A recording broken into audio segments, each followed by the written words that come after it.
Face front, true believers. Jacob Wile here. And Blue Dragon 5. And Rohith Dhar. Ladies and gentlemen, tonight it brings us the pleasure of discussing the final film in the Marvel Cinematic Universe, Phase 4, Black Panther, Wakanda Forever. Spoilercast. You Bombay. Bombay. Imperious Rex. Nice. So yeah, we're finally here doing the big old spoiler cast. This is the very highly anticipated, one of the most highly anticipated films in Phase 4 for the MCU. I think between this and Doctor Strange, I don't know, this given obviously the gravity of what happened before, it probably more anticipated at the end of the day. And again, there were a lot of high expectations on universe kind of world building and such with Doctor Strange, so it's kind of hard to say. Regardless, it's happened. I didn't think it was going to happen. I would have bet all of King Midas's silver this movie would have been moved to next year, but not the case. It actually came out. Don't you mean King Midas is gold? No, I mean it's like the joke. I'm not that sure about it. So it's. Oh, okay. You never saw the movie Dodgeball, did you? The Vince Vaughn movie? Yeah, that one. Yeah, I saw that. Yeah, like the Ben Stiller's character says like, "Oh, King Midas is silver." So that's kind of where I got it from. Oh, okay. Anyway, okay. Okay. Point being, so who would like to go first? Just kind of talking about kind of their anticipation, their overall kind of thoughts on this film we have here. Right. Sure, I'll go. In terms of my anticipation for the film, I will go on the record to state that Black Panther, the first Black Panther, is my second favorite MCU movie of all time. I love the direction that Ryan Coogler provided, the costume design by Ruth Carter, the score by Ludwig Göransson, the ensemble performances with Chadwick Boseman and that's T'Challa and Michael B. Jordan's Killmonger being the highlights, but the overall cast is great. And as such, with Black Panther Wakanda Forever, there was just a lot of anticipation and anxiety surrounding the film in light of the unfortunate passing of Chadwick Boseman in August of 2020, in light of the production delays associated with COVID and with one of the stars, Letitia Wright, suffering physical injuries on the set. So there was a lot riding on it. And in watching the movie, I think I liked it. I think it was pretty good. I would say my second favorite of the MCU Phase 4, with Spider-Man No Way Home being the favorite for me particularly. There are a lot of things that I really like that I think are good. Upon reflection, there's certain things that aren't bad but take away or just time devoted to things that are not the highlights for me for the film. And so, in my mind, Wakanda Forever isn't as good as the first film, but I think there's still some positives, some things that are good that are worth mentioning, and and the things that are issues, I can acknowledge that there are issues with this movie. I just think that the things that work really override for the most part, but we can get more into that in the discussion. Before we move on, what is your number one movie, MCU movie? Winter Soldier. Yeah. All right. I guess I can go next. Yeah. Unless you want to go next, Dragon. No, by all means, go ahead. I wouldn't rank the first Black Panther among my top favorites of the MCU, but definitely probably among the best of the first half of Phase 3. It definitely is definitely an important film in the series for many ways, and I won't deny any of that. So, and of course, I love Chadwick as Black Panther, and it was a shame and a shock to learn of his passing. So we could definitely say he left one heck of a legacy behind, that's for sure, and it's keenly felt throughout this movie. Again, same with Rohit, I wouldn't name this as the top of Phase 4. It's that would either be Shang-Chi or Spider-Man. But this definitely, as he said, this movie has its merits. I really like the dynamic of the royal family, the emotional weight and everything, and And made for an unconventional villain, kind of like almost of an underwater Killmonger in a way, but definitely interesting. And we can get into it further later on.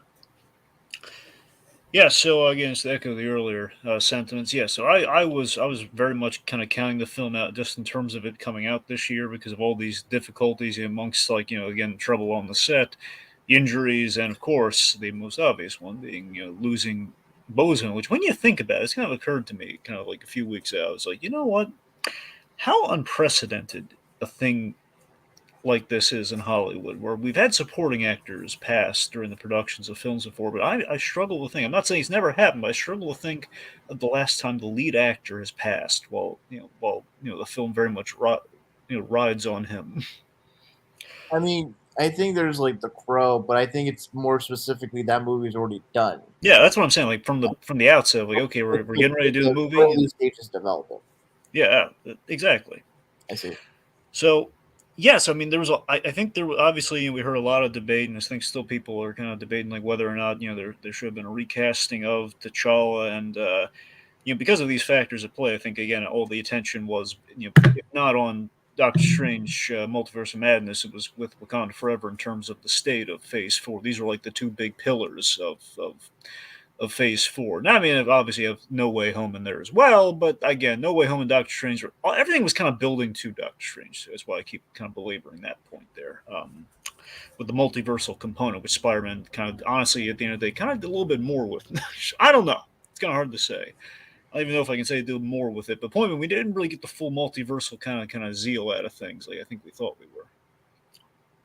Anywho, No, there's still Phase 5 and the rest of the multiverse saga to go through. for sure. I mean, basically, we just kind of reminded people, hey, there is a multiverse out there, versus like really going full tilt with it. Which again, what if so far is kind of the most we went with that in terms of establishing what the multiverse kind of looks like. Anyway, so this film specifically, so I feel this film is in an impossible position, in which I think the end result is it delivered a good movie, but clearly, and again, it can't help itself here, it doesn't compete with the original because how can you? You're missing your title namesake character, and obviously you're missing the strength of Boseman's performance, and there's a lot that you're kind of missing in the DNA of the movie. But what we do have, I think, the strength of this film is the world building itself and how it does pay tribute to Boseman. Now, Black Panther is very known for having a strong supporting cast as well, and they definitely got the shine here. However, I think when I look at the movie, I have a lot of quibbles with it. Nothing that kind of really harms the overall kind of film itself, but I think the more I think on, it, the more I re-examine it, the more I'm kind of coming down on. I think Act Two is a little overstuffed, and I think that compromised Act Three. I think our runtime with the MCU films, but I think this one in particular, because the first Black Panther had this, but again, it was kind of love at first sight in a sense of like, hey, we're in Wakanda after we've kind of built it up for like we kind of teased it up here and there, and we're finally there, and we're looking at the culture, and obviously we're getting Bozeman some time to shine here, and then we get into the whole, the great kind of ethical dilemmas of that film. And here it feels a little like runtime is starting to get ridiculous with the MCU of like everything has to be over 2 hours because Endgame was 3 hours, so we have to kind of get to the 3 hour ish space because we got a lot of story to tell. God forbid we do a Deadpool runtime. God forbid we do that. It's funny you say that, Blue Dragon. Not sorry to cut in, but like considering this year, this is the only movie that's beyond 2 hours. Doctor Strange and Thor: Love and Thunder are specifically just only 2 hours. True. And people made and if anything, people have made like the comments are like, "Oh, these movies are short," or don't have time to breathe. So You do raise a good point there. Yeah, Doctor Strange, I forgot. Yeah, that one was very much right about on the 2 hour line, depending on how much credits you strip out of that when you factor it in. Yeah. But yeah, Then again, some of those could have used the longer running time. exactly. So it's kind of a point being that the runtime has been a little tricky in the MCU, it seems. Especially, the Endgame was a movie that absolutely necessitated the 3 hours because each act's essentially an hour long movie, essentially. Now, let's see. So getting back to my point. Anyway, so this movie, what we have here, I think the themes are strong in this film. Um, Wakanda, of course, I think, as always, it continues to be like this great kind of addition to the MCU in terms of in terms of like a landscape we can explore. It's kind of added spoke to the wheel, but I think the movie does struggle losing its lead. And Letitia Wright, she's great, but I think like the character and kind of point of the movie, I think she's kind of thrust into the the mantle maybe a little sooner than she expected. Because I think the end game was even had Boseman stuck around at some point, we'd probably put her in the suit. And let's just say, it feels like it's. I think maybe we rushed her into it because it was we made a choice. If we're not going to recast, we're gonna go with the next one in line. But I think it was maybe earlier than she was prepared to do, and I think she did the absolute best she could with it. And I think she again, you still like that character, but I think she's having a struggle going from supporting to lead. I think it kind of shows. The point being, I like the movie. I'm not head over heels for it. I do see some chinks in the armor here and there, but overall, it's like it's not as solid a movie as the first Black Panther was. I think Coogler was making a really big passion project with the first movie, and I think he would have had fun. It seems like he would have had more fun in the sandbox had Chadwick been around, but he still was like, okay, well, I got to do this. I got to do right by Boseman here, so we gotta keep this going, and we're gonna have to reflect this loss in the universe, which are admirable qualities and admirable things in the movie, and these are not the wrong choices. But I guess the last thing, my long-winded opening here, is that I guess overall, it feels like it feels like we have a lot of great premises for a movie, but we are kind of cramming them all in there. And it feels like we could have lingered on any one of these plot threads almost as a movie in itself, but we kind of it just I think it kind of bumped up against each other and kind of shortened the effectiveness in places. I think so. That's where I'm at on Wakanda Forever. It was good, not perfect.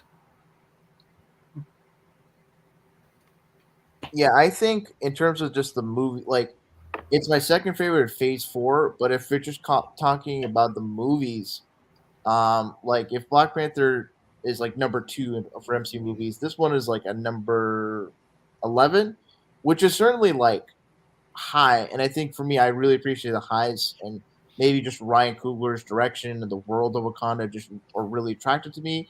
But what's for me, my issues, let's just sort of get into the overall Yeah. discussion.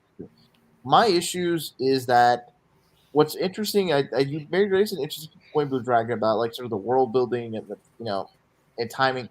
What's interesting is that the first movie is all about Wakanda and the politics and what did it mean for Wakanda to be an insular, isolated nation, and the big dramatic step it was for it to uh, go out in the open.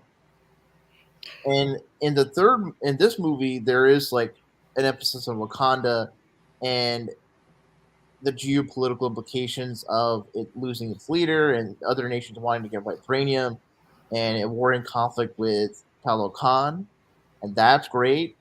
But there's other stuff that takes away focus and doesn't really go back to that's geopolitical stuff as well as the grief stuff, and I think the two things that really come to mind is that Ironheart, I really like Dominique Thorne's performance as Riri Williams.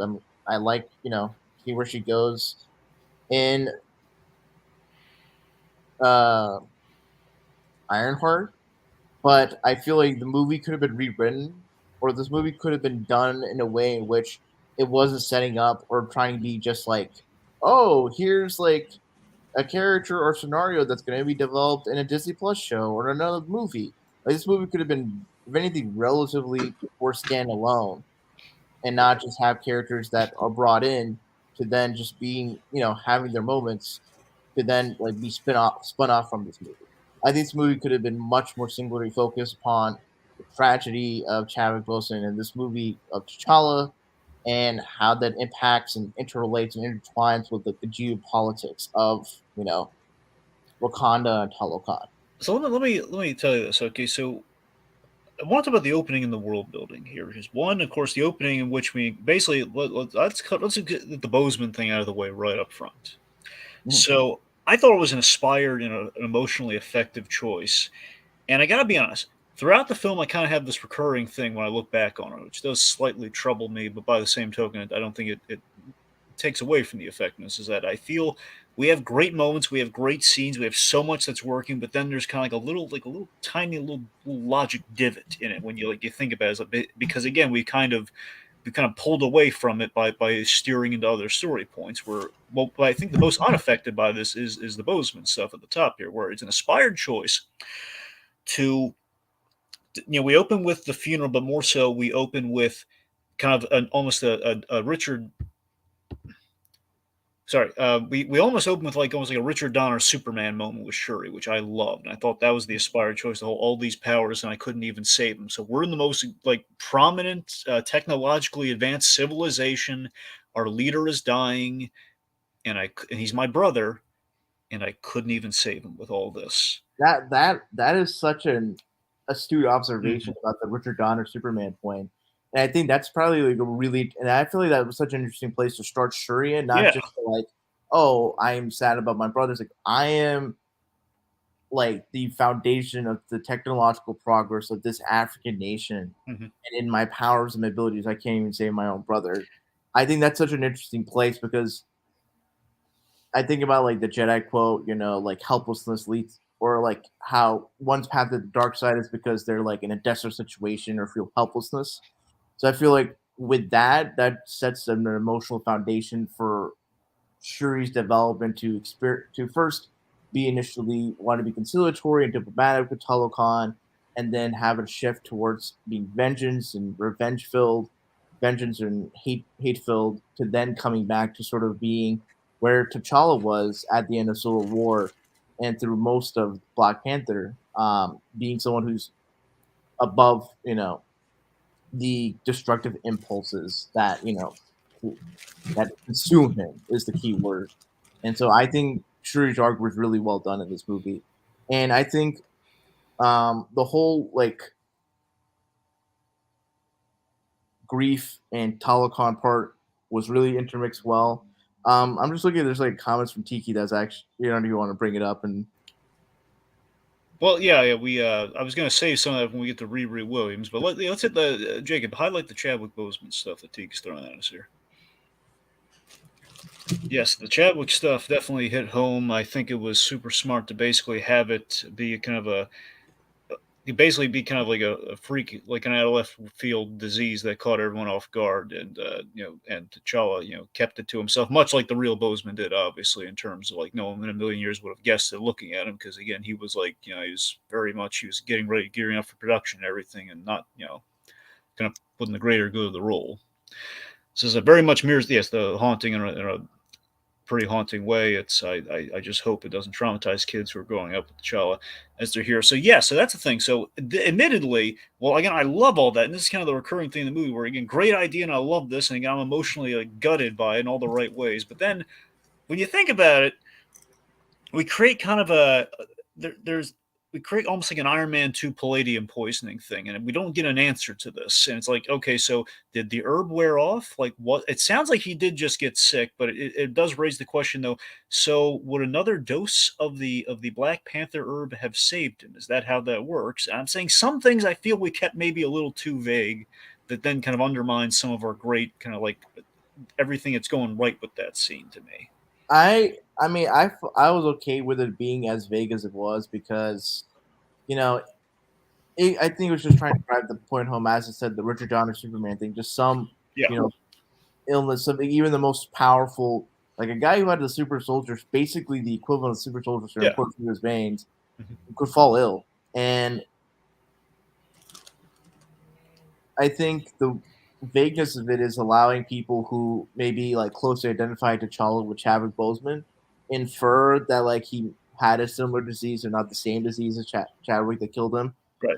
So, whether that's good in a way, I think it's just a matter of you're having that character have that same sort of the tragic life ending so early for him. Honestly, I wanted them to do it that way because my fear was it's a very touchy line, because you can't sensationalize the death of your character at times. Like you say, and he died in a heroic, battle of glory that happened off screen, or we did not a digital double of him on mask, but we did a digital double of Black Panther going in the battle, and he doesn't come back. Yeah. It's something that is interesting brought up in the last comment about like Tiki it mentioned about you hope it doesn't traumatize kids and growing with T'Challa. Someone made this interesting point. A YouTuber named Nandover Smoothies, he made a review on Black Panther. He made this interesting point. It's like, you know, if you're 10 or 20 or even 50 years down the line, if someone starts watching the MCU and they get to this movie, they would be confused and just think it's abrupt for T'Challa to just randomly die off screen without knowing the MCU context. Like, do you see what I'm saying? Like, this movie is so much informed about the real life history of Chadwick Boseman, Yeah. and you wonder if the movie kind of it's in tying so much to that real world events. You wonder if the concern is or the worries that when time passes, when we're far removed from from Chadwick Boseman and so many years and so many generations past in the MCU, that the movie then kind of loses staying effect because like you don't have that kind of immediate. Well, think about this. So Marvel in general, obviously the big, every time everyone talks about Marvel versus DC to a degree in terms of like what their differences are, you always have like the city comparison, which Gotham City and Metropolis are all kind of like fill-ins for New York, in which Marvel actually sets it in New York. And what you have essentially is we mirror real life and we kind of attach ourselves to real life kind of like events and things that we see in our own lives. Mhm. Like very directly through Marvel, and of course, very historically, the John Romita Jr., J. Michael Straczynski, the 9/11 issue of Spider-Man, which we literally, okay, 9/11 absolutely happened because our heroes in New York, we have to talk about this. And you look at Avengers years later, essentially a lot of 9/11 parallels, but obviously kind of like added with the sci-fi component. So by that logic, even if you look back on these things years later, again, it becomes a time capsule with our characters who are very tied into real, like Captain America, World War II. 9/11 kind of somewhat kind of paralleled in Avengers. And, the passing of titans like Chadwick Boseman, who's like the Poitier of our times, Black Panther 2. I mean, heck, the first Iron Man like contextualized the Afghanistan war. There you go. And also like the Winter Soldier like contextualized the whole surveillance state issue, year after the whole Edward Snowden and WikiLeaks thing. Yeah. And not to mention the Cold War as well. Exactly. So a lot of these things, in a way, Marvel is kind of basically made themselves the new, well, not even made themselves more American, kind of a super heroic American history kind of lesson in a sense.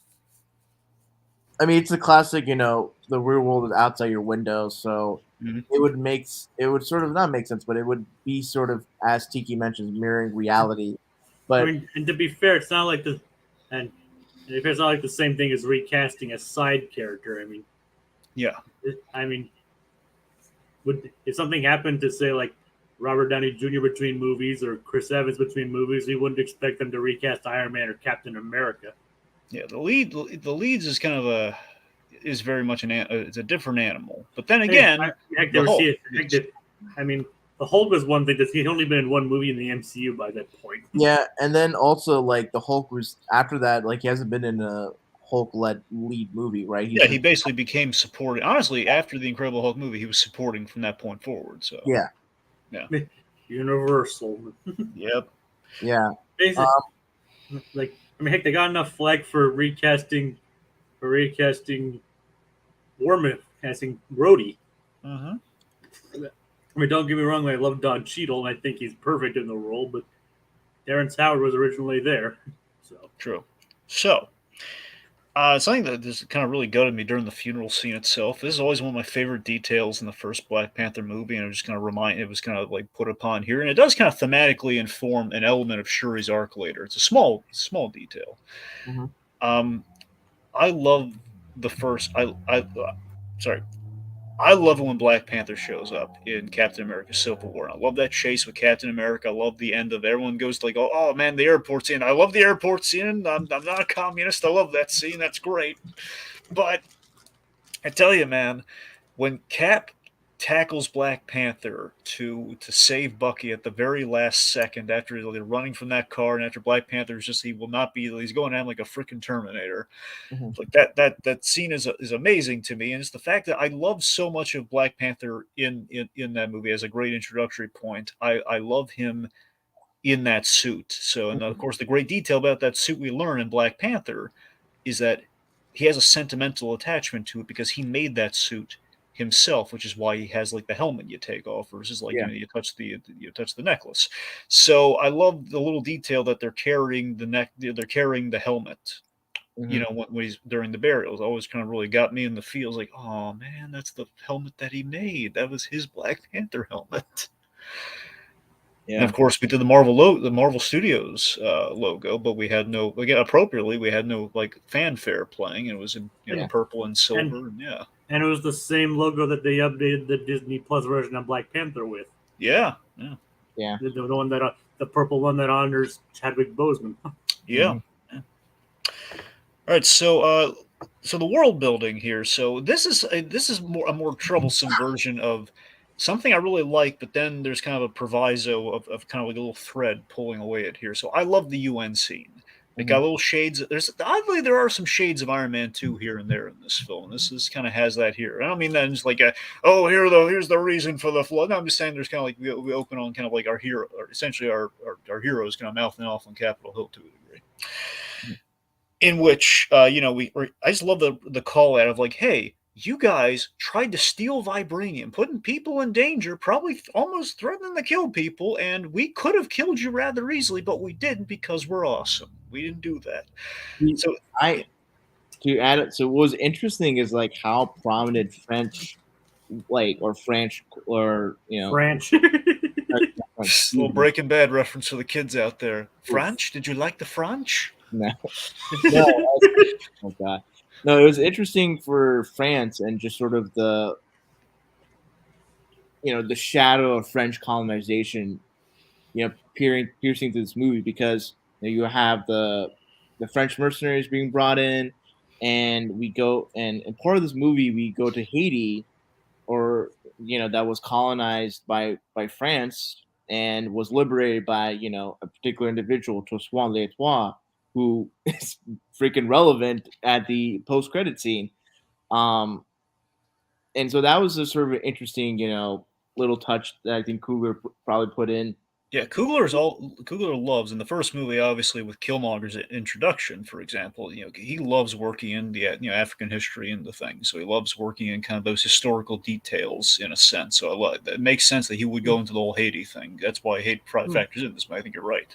Well, because also it's cool to see Lupita Nyong'o speak both Spanish and French, because I think in real life she is French Kenyan, or she grew up in Mexico and this is fluent in Spanish, and is originally from Kenya, and I think maybe lived in France, or but it was cool to see her flex those polyglot skills. Yep. Hey guys. Oh, What? It's Hello? me. So I'm sorry. As you could tell by the comments, I clearly had more to say about this movie than I thought I did. So y'all mind if I join ya? Yes. I don't think so. Really? No, I'm kidding you. Jacob, do you mind? No. I don't mean to put you on the spot. I'm sorry. If three's a crowd, that's fine.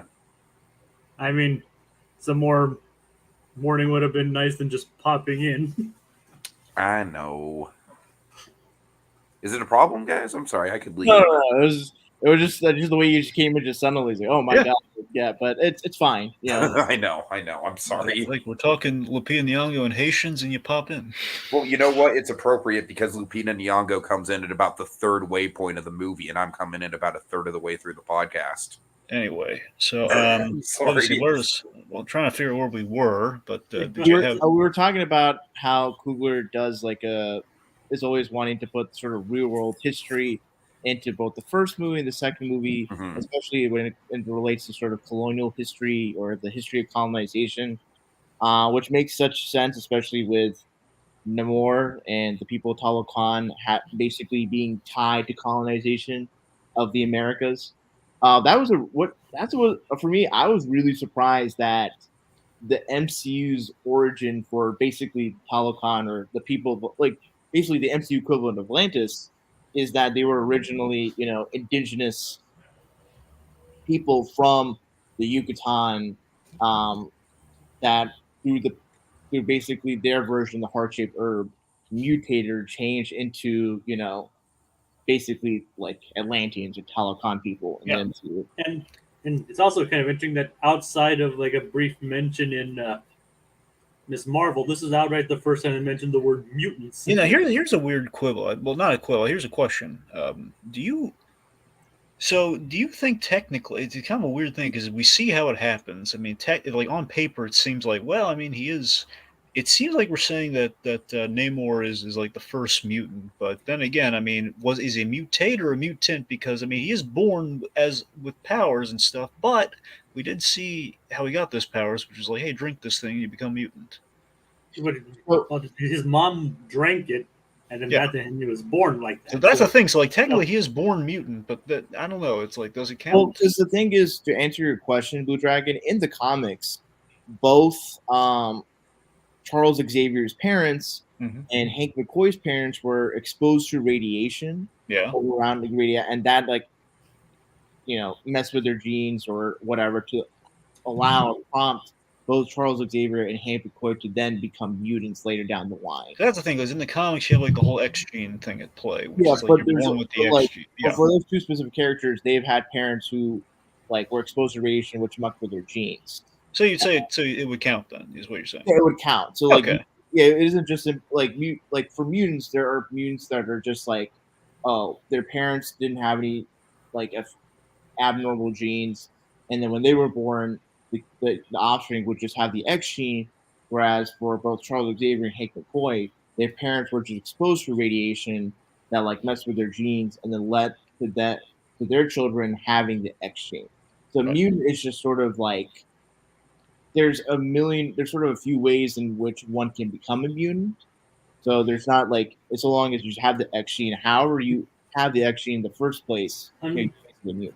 Anyway, so does this lead to an interesting question though? Let's just say like two people are born human, but they gain powers like mutates. If two of them had a child and that gained powers, would that be considered a mutant? Or a mutate? Oh, so like two people that just randomly get powers from like random incidents, have like get together, have a kid, and the kid is that's how it is for the Fantastic Four with Reed Richards, Sue Storm, and their kid Franklin. Would he be considered a mutant? No, Franklin was considered a mutant for a long while, and then was changed to not be a mutant, and now is like considered he's a mutant. Franklin Storm. So I guess it depends on the power set and everything. Yeah. All right. So with Namor, honestly, with just the whole the Mesoamerican kind of layers applied to Namor and Talokan. Sorry. I have to imagine Coogler, that was like the line he drew in the sand of like, the only way I'm going to bring in Namor is if I can do something like that. Yeah. If I can do the Mesoamericans, you get a sense like that's the only way he'd be interested in, like if I can parallel the Wakandan culture with something kind of interesting, rooted in history, which again he really much likes. So I think that's the only way we're getting Namor in this. Yeah, it was a stroke of genius because if you look at sort of Namor in the comics, I mean, and how Atlantis is depicted in the comics, it's the traditional, like Greco-Roman design, and Namor is kind of like white and or like Asian passing, depending upon how you view how the artist draws the eyes of Namor, and just clean cut or crew cut black hair with pointy ears, kind of like a Spock looking design. And so having Namor be depicted in a Mesoamerican flavor, really kind of makes the MCU a little bit more diverse. It does. And not just homogenous in its looks. It is kind of interesting if you think about it. Like Namor actually predates Marvel Comics itself. Yeah, he does. He was, honestly, Namor was technically the first superhero fight. You have the Submariner versus the Human Torch, the android version. Yes, back in the day. He was the first Marvel superhero. And it's so funny that comic was drawn in a bathtub. So with Namor, I do really like the Mesoamerican angle. That is the part of his side of the movie that I am fond of, and I agree that I think that it was definitely like Coogler getting to kind of like play around with the parallels between Wakanda and that culture and all that. Mm-hmm. I have a couple problems with Namor. One of them is simply like I think the actor is trying his best, but man, it's really not his fault at all. It's really not. It's just super hard to compete with Michael B. Jordan, and I get it. But I'm sorry, he does not have the presence that Michael B. Jordan has. It's not and when even Michael that. B. Jordan pops up in this movie, I'm kind of like doubly reminded of that. I'm like, oh yeah, you are like way more compelling. Well, it's not even like we're trying. Honestly, it feels like less that we're trying to compete with Killmonger. It feels like we're trying to compensate for the lack of Boseman. With okay, so we're going to have kind of our big compelling sell of the film, which in this case will be we're gonna throw Namor at you as again kind of filling in for the heavy, while Shuri's still finding her place in the movie. So my bigger problem with Namor, and this kind of feeds more into my issues with the overall movie. I kind of mentioned in one of my comments that the movie kind of like feels like a Pirates of the Caribbean style action adventure at certain points. And honestly, that's just because I had a really hard time buying into the culture of Tolakan. I just don't. I think part of it is just a very simple fact of, I'm sorry, Ryan Coogler, you're a great director. Daytime scenes are awesome when you direct them. I think Ryan Coogler is still kind of struggling with nighttime scenes and with darkly lit scenes. And that was kind of like a consistent thing with me. Like we all know kind of like the infamous train fight from the last movie, you know, well, that's kind of like a go-to of like subpar Marvel CGI. Well, the mind fight, it's a little less trained, but yeah. I think to address your point, I think in this movie he does. I think the fact that he has a different cinematographer in this movie. It looks a lot better. This movie looks a lot better. I'll give him that. I'm just saying, like, there's some scenes that are. I still think he struggles in the lighting department. It's a little murky when you get under the water. I think the best dark scene is like the scene near the beginning where the Telokanians or Telokan people. I don't know the proper. I think it's the Telokani. I think just Talokan. And also one major thing with this movie that I need to throw out there. Okay. I'm sorry, but I cannot see the design of those people and not think Avatar. It's impossible. I didn't even finish my point. No. I'm sorry, Jacob. I'm sorry. My bad. This is what happens when we have 4 people. I know. Like my point was that. Go ahead, Jacob. The best dark scene in the movie is like the beginning where the Talokani were stalking the people on the ship. Mm-hmm. Mm-hmm. Well, that's a scene like straight out of a suspense horror movie. I agree. Jacob, to me, to kind of bridge our points here, I think it's not shooting at night. I think it's the problem is when we're under the water and things are too murky to take in the full splendor. That's the problem I have with it. To add on to your point, Blue Dragon, because in the nighttime in the initial scene with the boat that are looking for the vibranium, Jacob, I think your point about it being the best dark scene, it's not really dark because there's sources of light. And I guess by dark I mean nighttime scene. What I think it kind of leads to sort of to Tiki's point is that in that scene, like there's sources of light, so it's like while it's dark, you can still see the costuming and like where people are going, so it's not hard to decipher. Whereas in Talokan, I think to Tiki's point, like there's the one source of light, the sun that comes out of the temple thing in Talokan. But there's not really much sources of light.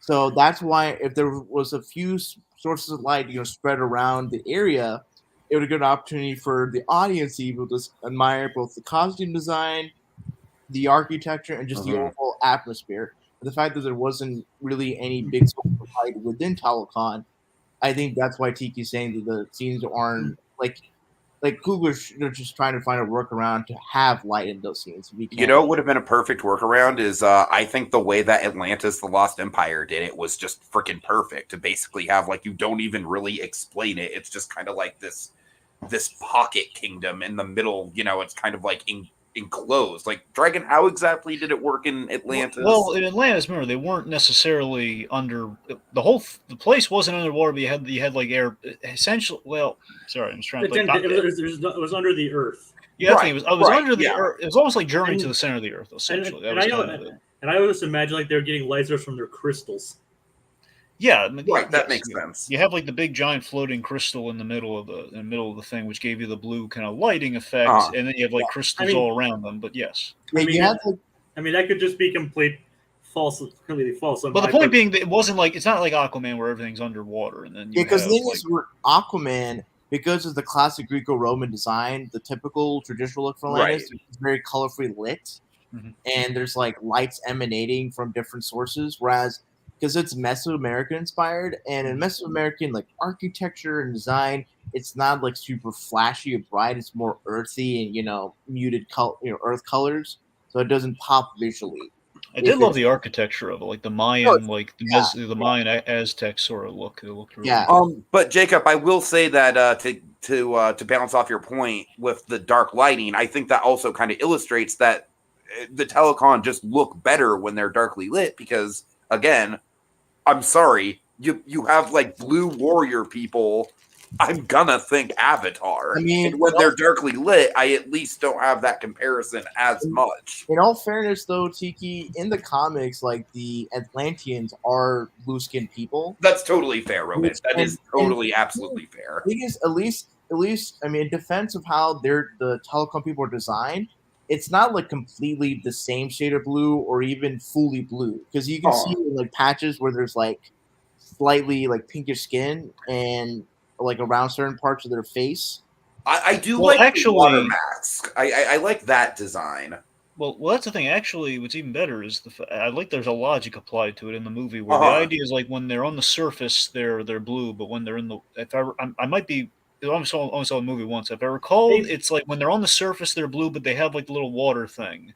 Yeah, the on their water breathing masks. Yeah, they have the Yeah, breathing mask, but when they're under the water, they're not blue. If I Yeah, they're recall. humanoid. Exactly. So that's a really cool idea. Basically, the only one to completely avert that is Namor himself. Yeah, which who obviously he's the mute. He's Uh-huh. essentially the full So he's like a full bred mutant essentially. So that's kind of like I also think, and again, this isn't the movie's fault. It's just I am a James Cameron fanboy. I am hyped for Way of Water, and they use whales in the action scene, and man, the whales and the wave again, totally not the movie's fault. Totally not the movie's fault at all. That's just me being a James Cameron fanboy who's hyped about Way of Water. The problem with Namor as a character is Namor always has stiff competition with Aquaman, who's a lot more notable. But beyond that, we have the added competition of now Way of Water is a thing now, and the fact that we're only using the whales as a mode of transportation here. So as far as we can there's really no ways to like. I could just totally picture Ryan Coogler like when that first Avatar 2 trailer comes out with the whale, like, oh, son of a bitch.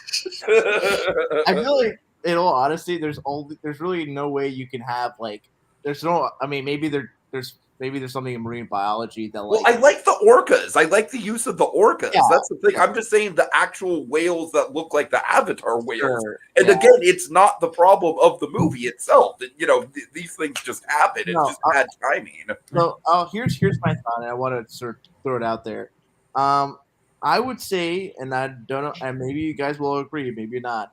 I say Namor is what Black Adam. Namor in this movie is what Black Adam should have been. Yeah. I haven't seen Black Adam, so I can't comment. I mean, here it's so odd because again, obviously this is a comparison that was thrown with Black Adam as well, but also very fits. I think ultimately is kind of how Namor was more similar too. Honestly, one of the things I really liked about Namor and his portrayal in this film is it did kind of give me shades of what I've been wanting for Doctor Doom for the MC, which kind of frustrates me. Well, now we can't use it for Doctor Doom again, but no, it was. It was good. It was it was kind of similar to what I want from this guy who's in charge of his own nation as a rival to Wakanda to be. Also, Tiki, to address your point about like the performance, yes. I think what the issue, I think sort of the hindrance or maybe the thing is like, so if the actor Tenoch Huerta is a native, like he's like from Mexico, he's right, and so so I think what was sort of like his barriers that he's not like a native. He speaks English fine. He has a bit of an accent. But I think because of that, he's not able to sort of have like the level, like because I'm sure he kicks ass in Spanish-speaking roles. Absolutely, yeah, I do not deny that for a second. Because in the movie, when he speaks like Spanish or basically Mayan, right, like he's fully confident. He has ferocity. But I think when he speaks English, I think it's sort of an interesting decision that like the movie kind of tries to make it a strength. It's like when he speaks English, he's a little bit more reserved and maybe like more introspective and and not have that kind of level of ferocity. So I think that's kind of how the movie played, is that like when he's in his native language and speaking to his people, he is like the serpent god, the one who who will rage wrath upon the surface world. And you got to give him credit. We very easily, Namor can be an angsty Aquaman with like a Vegeta from Dragon Ball complex. He very easily could. That's traditionally what he is in the comics. At the very least, this guy's kind of like a baseline. But here, I think we did give him a little more kind of depth in terms of like person. Yeah. There's a fun fact about the actor, though. He didn't actually know how to swim before the production of the movie began. That is hilarious. Yeah, he trained. So he basically trained for 8 months before filming to learn how to swim.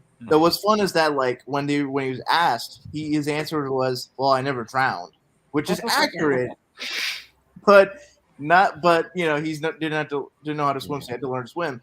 What's interesting is that like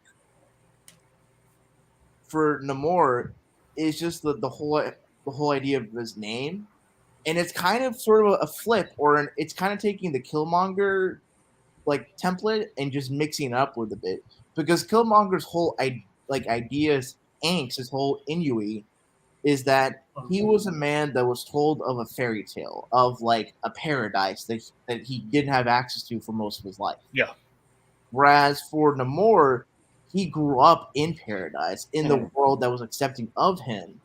And his main focus is Killmonger was wanting to take over paradise and spread it, regardless of how destructive that would be. Whereas Namor was wanting to preserve his paradise and preemptively taking down other nations, not necessarily just to conquer or to spread the like Talokan Empire, but just to just that way there's no threat that would impede on his own.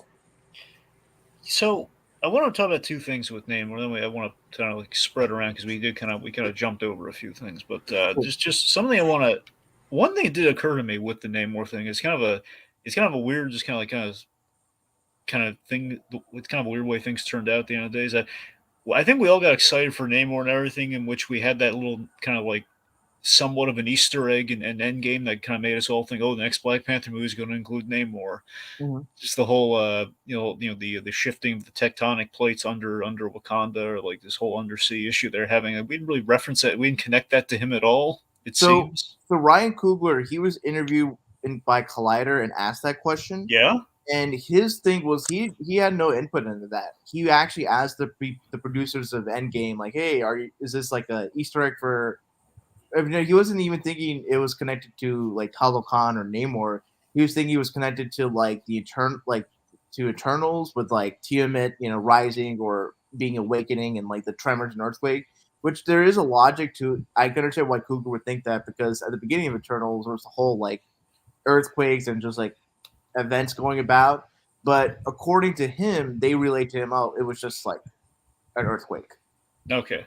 So sometimes a cigar is a cigar. That's fair. I mean, it's just kind of funny that like everyone's speculating that. Look at what we get at the end of the day, but there's no connect. But again, purely coincidental. So sometimes the currents are just. Again, it's going to be okay. Not everything in the MCU has to connect. It's going to be okay. I'm aware of that. It just seems kind of weird. Like it just seems. Sometimes the currents are just blue.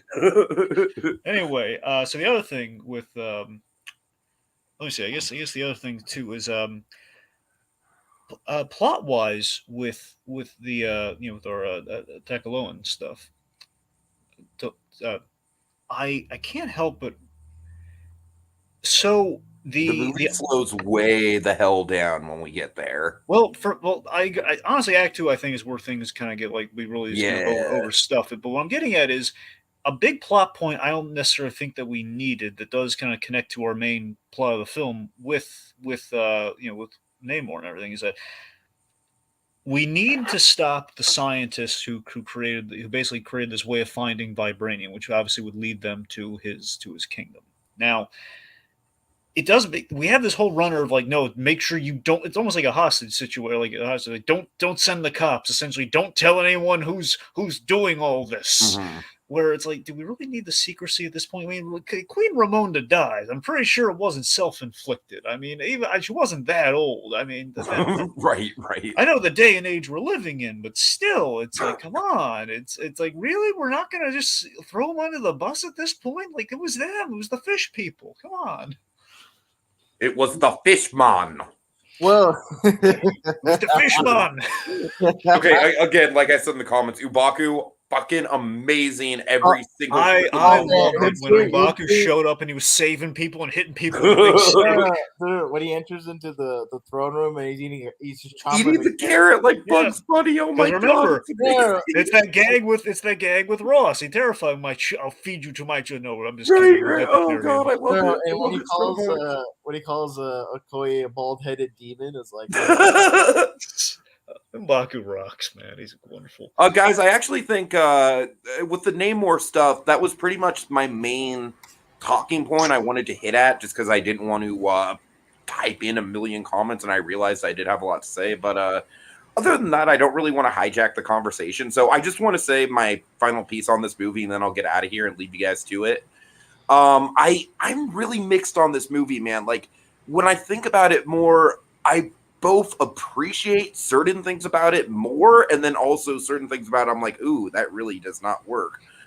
But again, one thing I want to just highlight here, like, oh my god, Angela Bassett, just fucking give her an Oscar nomination, dude. Like, that was probably the best scene in the movie. That throne room scene is incredible. And you know what else I love about that throne room scene is we saw it all over the trailers, right? But we just kind of assumed she was going off on the United Nations.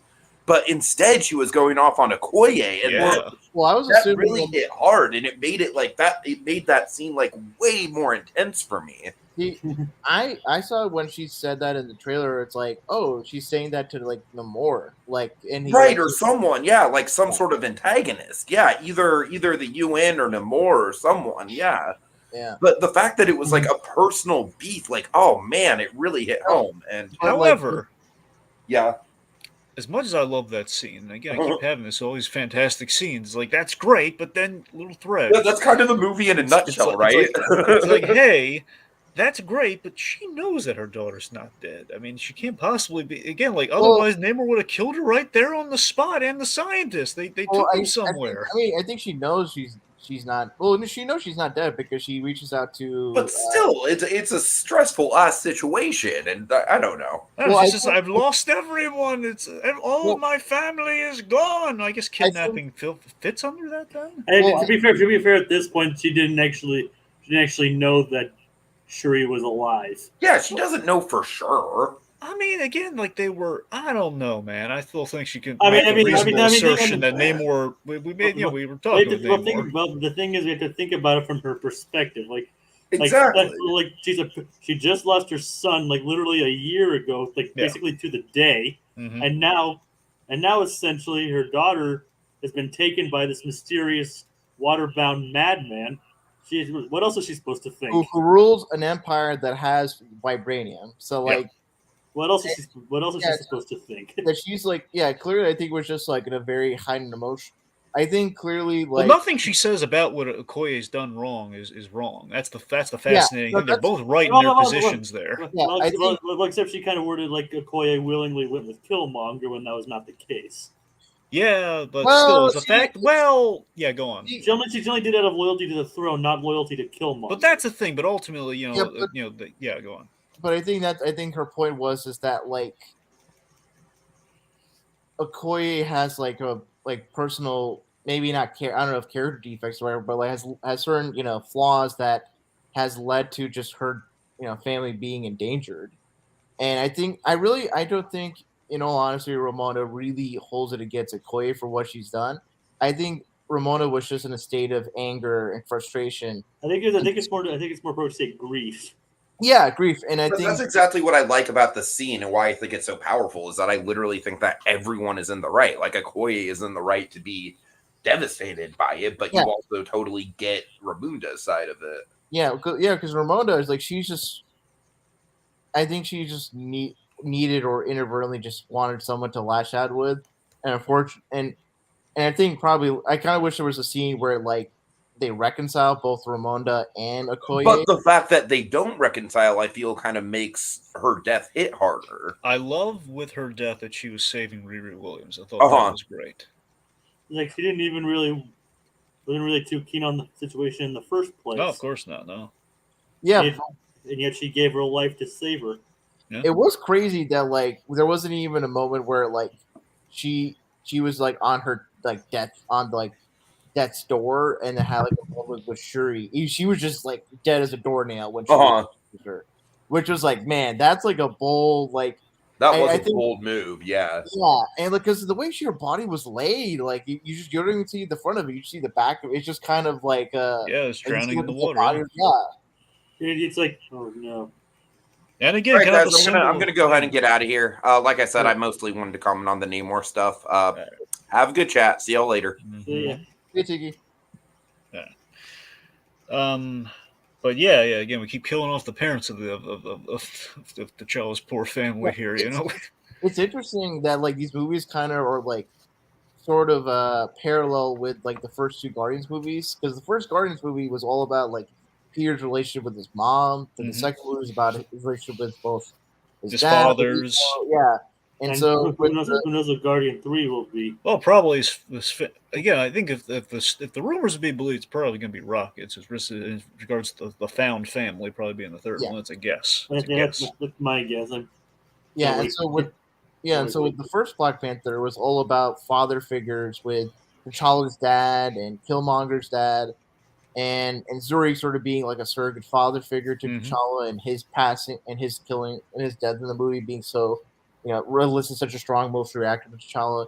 And in this movie, it's all about the mothers with Ramonda and Namor's mother, and Nakia being a mother herself of T'Challa's son. So that was kind of an interesting. You wonder if the third movie, if and when there is a third movie, it's going to be about like sort of the familial unit or the kingdom or the nation of Wakanda being its own. Has a third movie been explicitly confirmed yet? Well, they said they're talking it over. I don't think they've said officially. But then again, remember they did announce a Wakanda show. So in development. And so here's the thing. And Ryan Coogler is attached to it. That's the thing. So I don't know exactly how much is. And he's also attached to the Ironheart show too.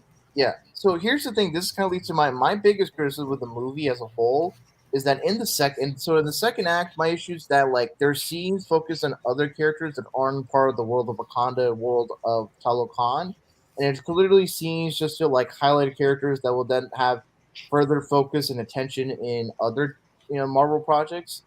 Riri Williams was like the best out of those characters that were just being hyped for their future projects. Yeah, because Riri, I always want to real quick. I'm sorry, can I just put a little thumbnail here, little pin prick in the board, if you don't mind. Okay.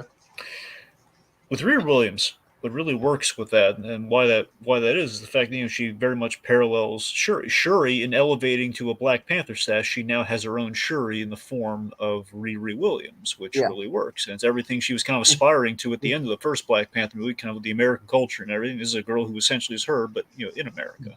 Riri was able to achieve all these great things Mhm. within there. Can you imagine if she had the access to Wakandan technology? Exactly. Yeah, go on. No, and so she's great. Dominique Thorne has a great performance. I'm excited to see especially what Ironheart shaping up to be with the hood and all that stuff.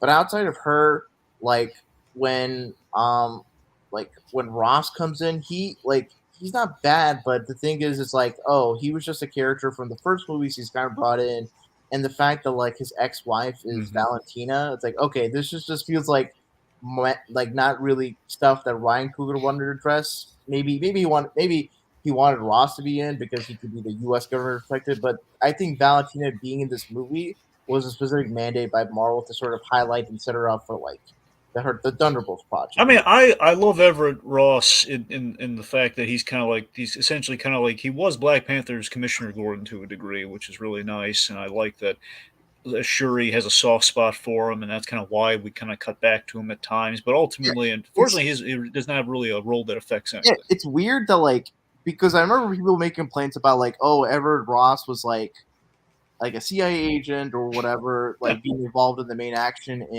in the first movie. Yet in the second movie, he's kind of not involved in the main action. That's the thing. Is Ted? Look, as much as I like that actor and I like that character, he doesn't do because of that whole stupid like secrecy thing. Like we can't tell anyone that he's like operating on. I can't say because I don't fully know. But it's like that's all we're establishing. He's hiding stuff from his ex-wife. That's all we get. And Yeah. you're right. All we get essentially is a vehicle to hey, there's the Contessa, which I'm interested in seeing her in Thunderbolts. I don't quite need her here. Yeah, I think the whole political thriller and telecon and thing, I like. I don't think it's over stuff as Tiki makes it out to be, but I think you could have had the political thriller stuff in the background and make it much more of a singular like. You could have the geopolitical stuff between Wakanda, Telecon with the shadow of the world like leaving in the background and having that kind of like back and forth debate that's like, all right, do we unify to just go after the world or do we unify and reaching out to the world and whatnot? But as such, it's like for Okoye, it's weird to me that like she's let go and then she just kind of disappears for like a big part of the act two. And I know like some people say it's like, oh, like if people wanted more Okoye, that means she's a great character and all that. But it's like it felt like to me that like her and Anika, who's played by Michaela Cole, of like I do love the Dora Milaje, and I do like kind of giving them like, hey, there's at least 3 Dora Milaje that we can recognize because you got it. no, Kia, because and you like, got well, because it felt like to me in that moment, it's like, okay, they clearly are highlighting them, but not really giving too much attention to them because they're gonna show up in like their own Disney Plus project, which is very clear with the whole Midnight Angels and stuff like that. And it's like, and it felt like for me, it's like that's where I think where the move that's like the weak for me. The biggest flaws for the movie is that when the focus is away from the conflict between Wakanda, Talokan, and like the geopolitics of it, and just focuses on certain characters, specifically, at least I mean I don't know for sure in this case, but it felt like to me these are characters that have been mandated or highlighted to Ryan Coogler by Disney to put them in the project. So that way it's like, oh, here's this character, see them in so and so project down the line. I wasn't crazy about the Midnight Angels for a few reasons. I didn't. One, I think it kind of steals focus away from Riru. We have 3 other essentially Iron Ladies or Iron Maidens, whatever you want to like, other Iron Heart-esque armors flying around. And secondly, it just feels like it's kind of like, well, we're taking away what's really cool about the Dora Milaje is that they don't need armor. They don't need like Iron Man armor. And they kind of need it for a practical purpose in this, so they could fight the Tolokans. But I don't know, it felt kind of off to me. And plus, it feels kind of like visually, it feels like I get they're going for like a tribal mask sort of thing with the face design. It just like kind of Predator outfits. What? They look like the Predator. Yeah, a little bit. Yeah. So in the comics, that's how their costumes look. So maybe. Yeah. So I don't know if, and I think that's just kind of the issue. It's like with the. It feels like a toyetic thing to me. Is when I'm seeing this movie, it feels like, hey, we're going to sell toys by putting them in armor. Yeah, because also with their mask, the way it's designed, it's sort of like how the mask that Killmonger puts on. Yeah. Yeah, so it's kind of going for that design. Yeah, that's the thing. I can respect that what they're going for design-wise. I just don't think we need them. At least not yet. I don't think we need to cram into the battle here. It just feels like we have one armored lady. Let's put all the armored ladies in this. Or really just put all the Wakandan soldiers in armor. Yeah, that's what I'm saying. There's like a logical thing of like, well, if we have armor for them, why don't we put the whole armor? But then again, the reason we don't do that is because it gets boring real fast if they're all in armor. Because they'll take care of this battle in like 2 seconds against the fish people. I mean, all of the telecons were like, one thing I really liked was like the water bombs. Yeah, well, you gotta admit though, we went overboard with the water. They were cool, but then when they were attacking Wakanda with the water bombs, that was cool. But then, what's gonna give them the advantage? More water bombs in that climax. Whales with payloads of water bombs. What do you guys think? Like, I was surprised like how many it wasn't like the slow motion wasn't like excessive or anything, but I was surprised there was like a few scenes where there was like slow motion, and it was really more so for the water bomb stuff. But Well, Or again, I like think a- when they're attacking Wakanda, all of that and the slow-mo and the water bombs worked really well because, again, there's an actual tangible threat of drowning. We're at sea and water bombs. And I did love the visual of Namor punching like M'Baku so hard, and that was great. Yeah.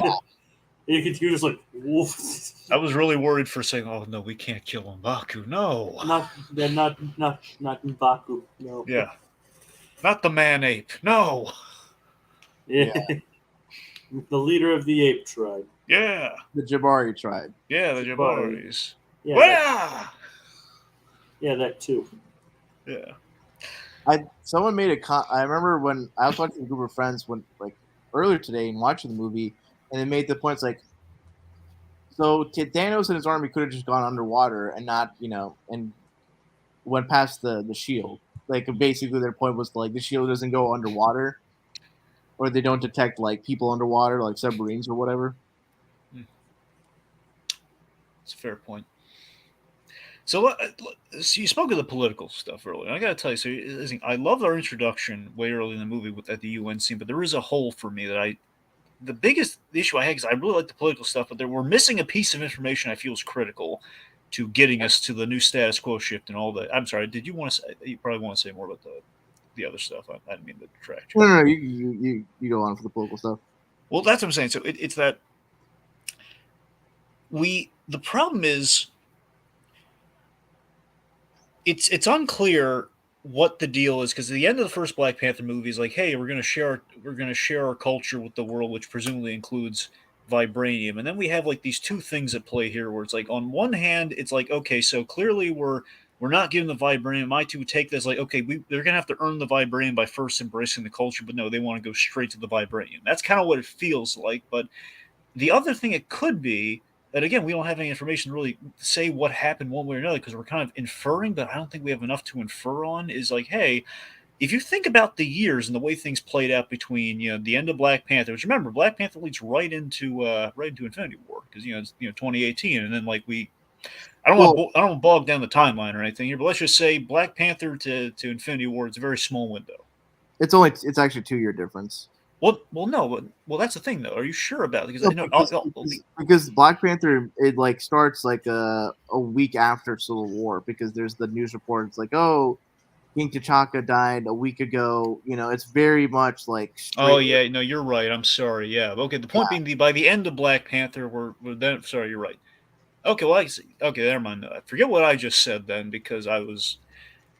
Yeah, I guess you're right. I was, okay, I got that wrong. What I was getting at is by the time Infinity War starts, I guess 2 years have passed. So okay, that recontextualizes how much time we have then. So it sounds like we have T'Challa ushering this in for 2 years, and then he disappears, and he's back for maybe a year, like 6 months, however long that is upon his return. Mm-hmm. So the question is, how much did he get accomplished in that time, and did he pull back the reins on the whole like let's share our stuff with the world? That's what we're missing here. The beginning of the movie has the Wakanda Outreach Center in Wile. Yeah. So it's I think when in the end of at the UN speech that T'Challa gives to the UN at the end of the first Black Panther movie, my understanding was that they were gonna do what Nikhil always wanted, just share like basically. Have outreach centers where you would educate, underprivileged youth and like sort of stuff like nonprofit stuff, but not necessarily go far in sharing vibranium because vibranium is such a potent resource. It's not necessarily just like an energy source like fuel or whatnot, or even like commodity like timber. Like this is a powerful metal that can be utilized to make powerful weapons that could change the trajectory and just hierarchy of power. I mean, Cap Shield. Yeah, so I guess what I'm saying is like the end of Black Panther is we have like the big we have this wonderful moment with Boseman where the ship shows up and he says who are you, and of course Yeah, my takeaway was that T'Challa was focusing on like having Wakanda invest in other nations, specifically underprivileged youth. Yeah. But the UN seems to be taking advantage of that situation by invading them. So am I correct in my understanding what you're saying here, Rohit, is that basically it was pure like it was like kind of a cultural like basically we are bringing ourselves in the world and we're going to help out but on our terms in which we're Yeah, not it's just going more to give cultural. blindly share It's more, vibranium. yeah, that's what I'm thinking. And then in the beginning of this movie, like certain Western powers want Wakanda to provide and share, vibranium. And logically, it the Wakandans have a very good reason for not wanting to share such a resource. Yeah, of course, yeah.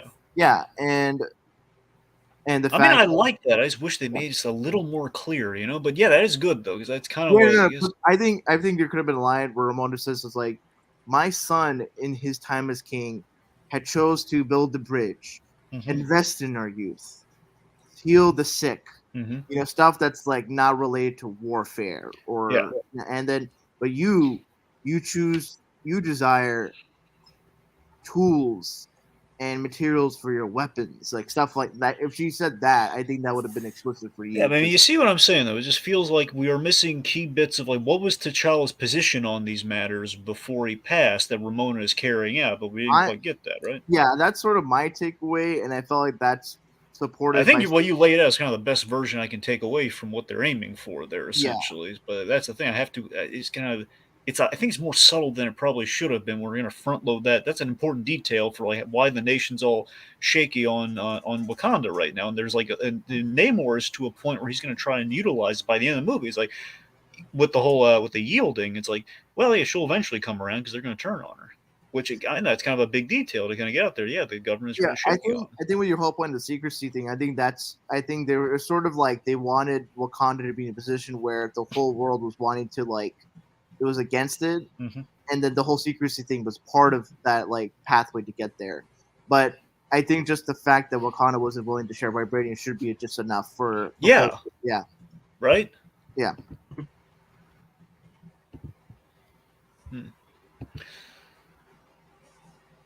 Right.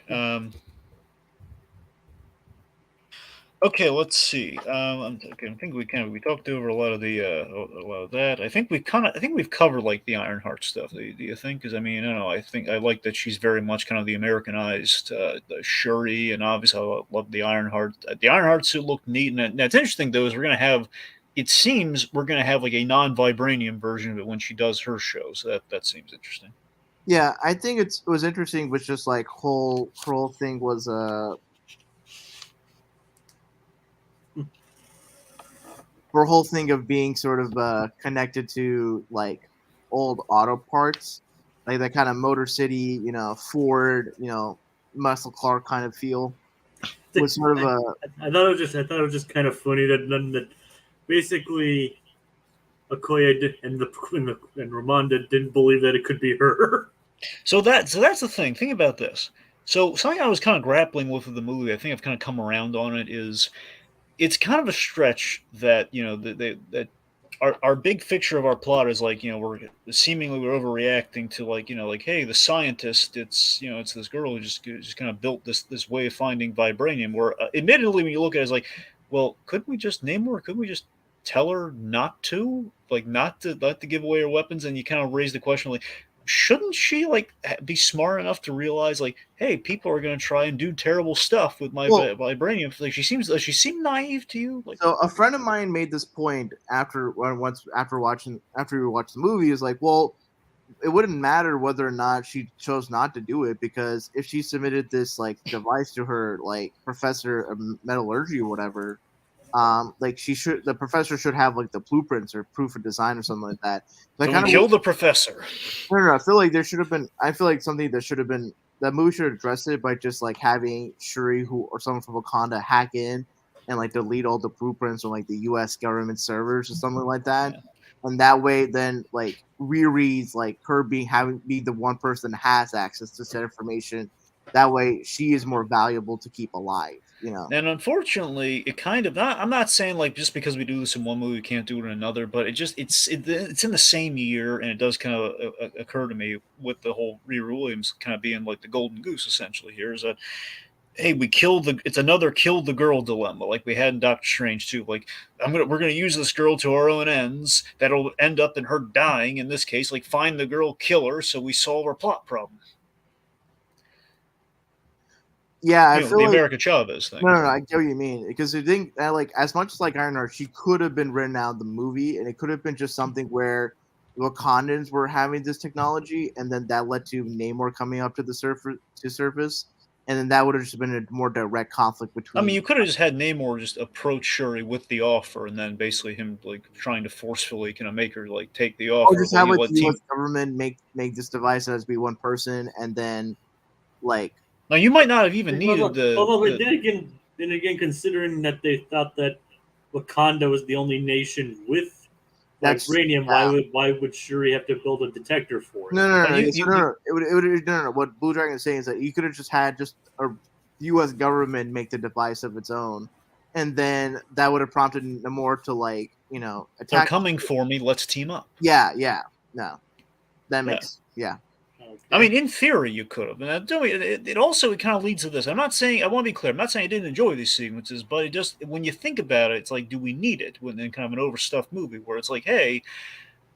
we kind of contrive a way to go outside of Wakanda, not just count the raw stuff, but I mean, like, hey, we meet Ironheart and we have like a car chase, and then of course we get captured. But it's a fun sequence. It's a nice introduction for it, but ultimately it's like, it feels like we're trying to capture the magic we had in the first movie. Like we went to the casino, we had our big thing with yeah, and we captured we captured Claw, and like that was Ulysses Claw, and that was great. Now again, it was a natural way that fit into our sort of okay, we have a reason to go after this guy. He's very key in things for many reasons, and I mean, it's natural to go to Korea in that movie because like considering like Avengers: Age of Ultron, there's like a sequence in South Korea, and there's a radium kind of like in the area. It makes sense for the Wakandans to go after a dealer that's probably in that area where there's a lot of vibranium. So there's the fact that Claw has like history with that, and obviously with T'Challa's father and the Order tribe and all that, so it's very relative. I remember Ryan Coogler admitting that he regrets killing off Claw in the first movie. But I love that Coogler had a really good reason for it, though. I respect the heck out of it because he said, "Look, I didn't want to kill him. I loved him, but he just realized that's the only way he's going to be able to have like a kind of a bargaining chip to get into Wakanda if he brings his body. And there's no way he lives. Like there's no way Wakanda wouldn't kill that guy or accept anything less than his dead body. So that's yeah. And also like it's the MCU. He could come back as like a living as like sound, which he did in Jacob, tell him. Pretty much what happened for a brief moment in Earth's Mightiest Heroes. Exactly, so it is possible. And also, be even better, it would fit into a SoundCloud thing. He'd be able to play his SoundCloud music when he arrives. Or I mean, considering there's like a lot of sonic weapons in the second movie. I mean, the moment's probably passed though. Well, yeah, sure, but I mean, I feel like you're probably gonna see like comic book accurate Claw in like a season of What If. Oh yeah, for sure. Yeah, it's entirely possible. Yeah. But all right, so there's one big thing we should talk about soon. Before we get on too long, we should talk about the Black Panther. We should talk about the third act, which I feel like is basically we crammed in all of our Black Panther stuff into Act 3. Yeah. I see your point, but I'll say this: I like the third act better than the third act in the first movie. Well, sure. Yeah. I mean, here's the thing. So I'm of two minds because I can respect what they were going for. By the same token, though, it does seem kind of an issue in terms of like, hey, Shuri being hesitant about becoming Black Panther is like, on one hand, it's a double-edged sword because, she has always balked at tradition. We saw this in the first movie. She's grieving.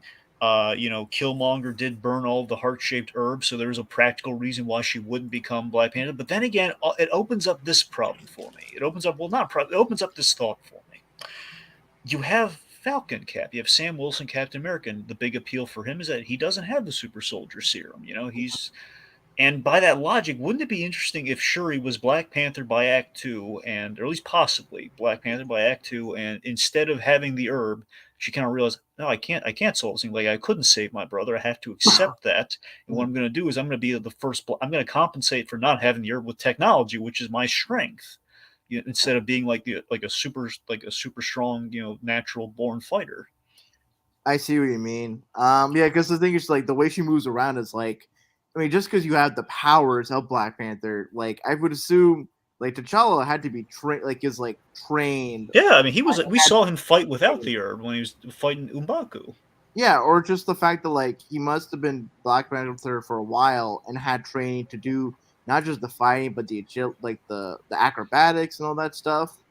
So it kind of was like, okay, drinking this and somehow Shuri's able to do like, I mean, she can do all that stuff, but with the skill level is I think where it's like, I mean, we saw in the first movie that she was capable of fighting.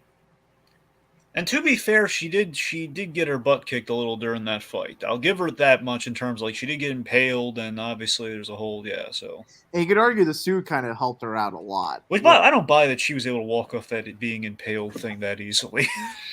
I don't know, that super soldier serum like makes people very durable. Okay, you know what? That's a fair. I didn't think of it. Yeah, you're right. I mean, helped her. I mean, yeah. Like I said, so it's like it's not without precedent that she does have some fighting prowess. I mean, we did see like in both the first movie and Infinity War. Oh, remember, her fighting was mostly using like the arm cannon. I know, but she does have some combat experience. You're right. You're right. It's not, maybe not hand to hand, and that's why she's a bit sloppy here. But sure.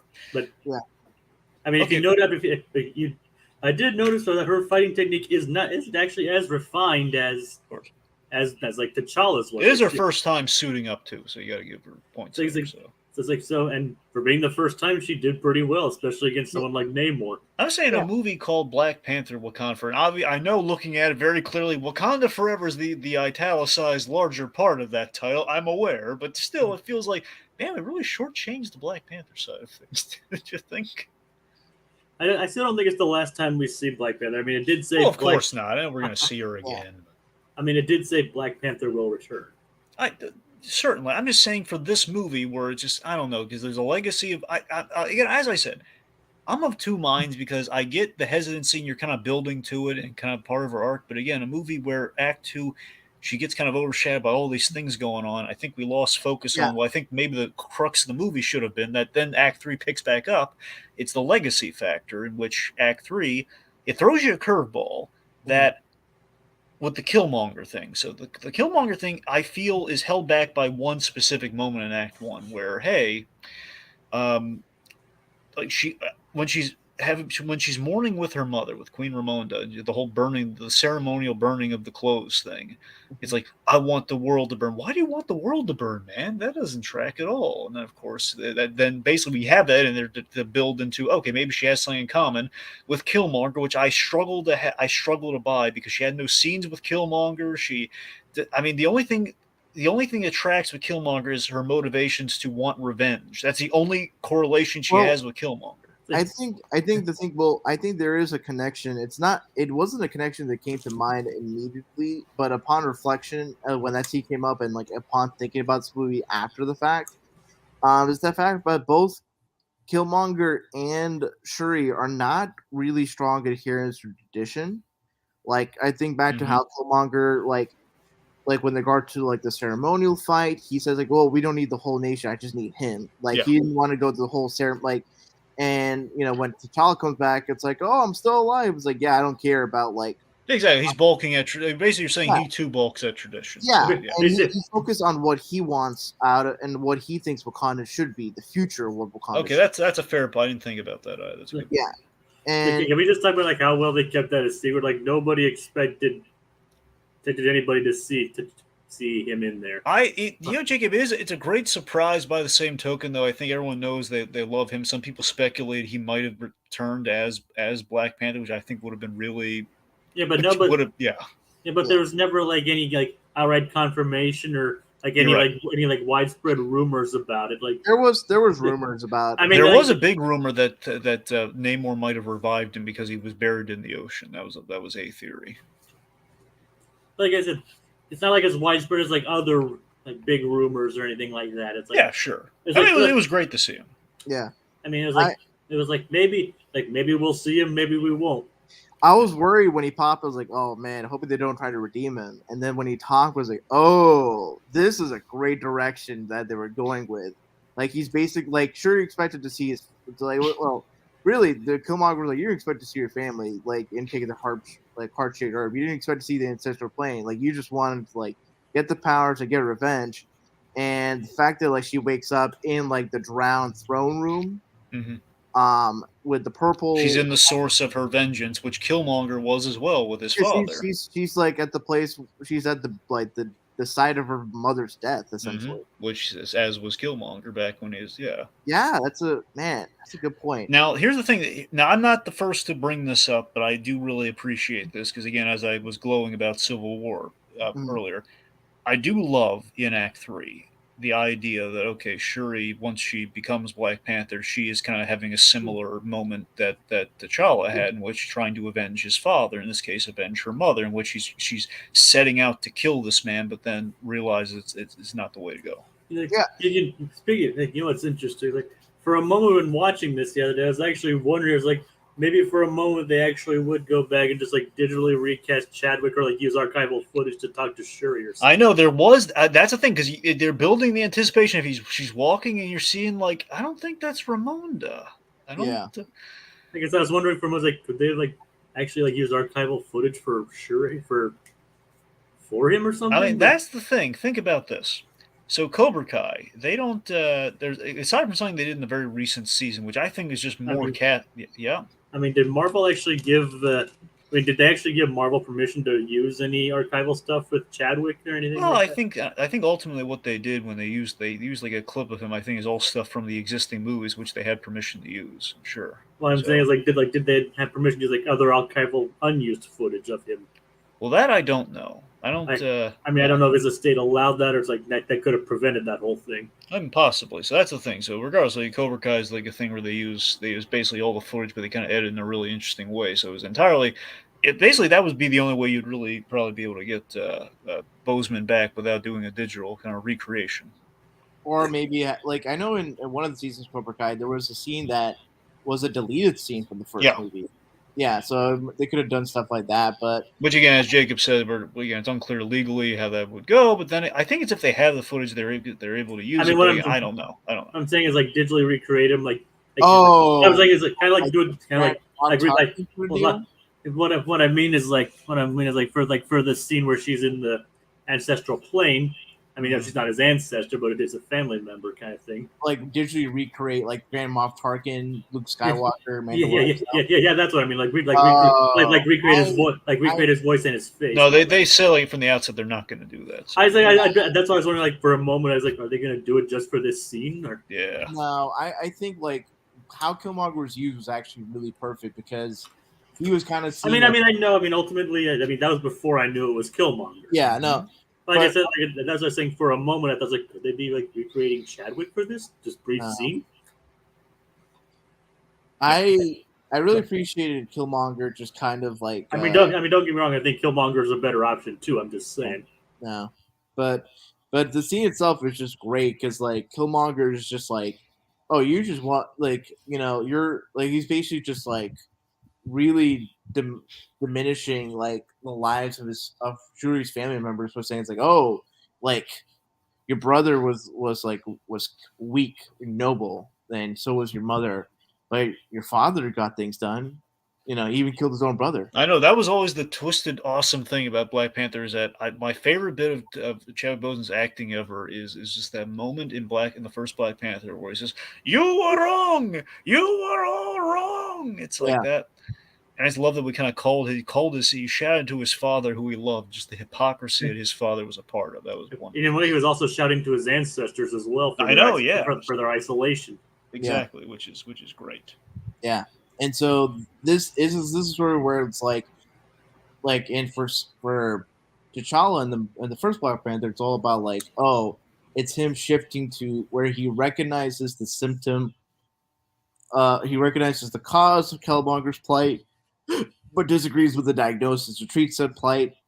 And whereas this is less about a shift in the character arc for Shuri. It's more of a revelation in Shuri's character about how, in a sense, she kind of mirrors or is like Killmonger more than she would like to admit.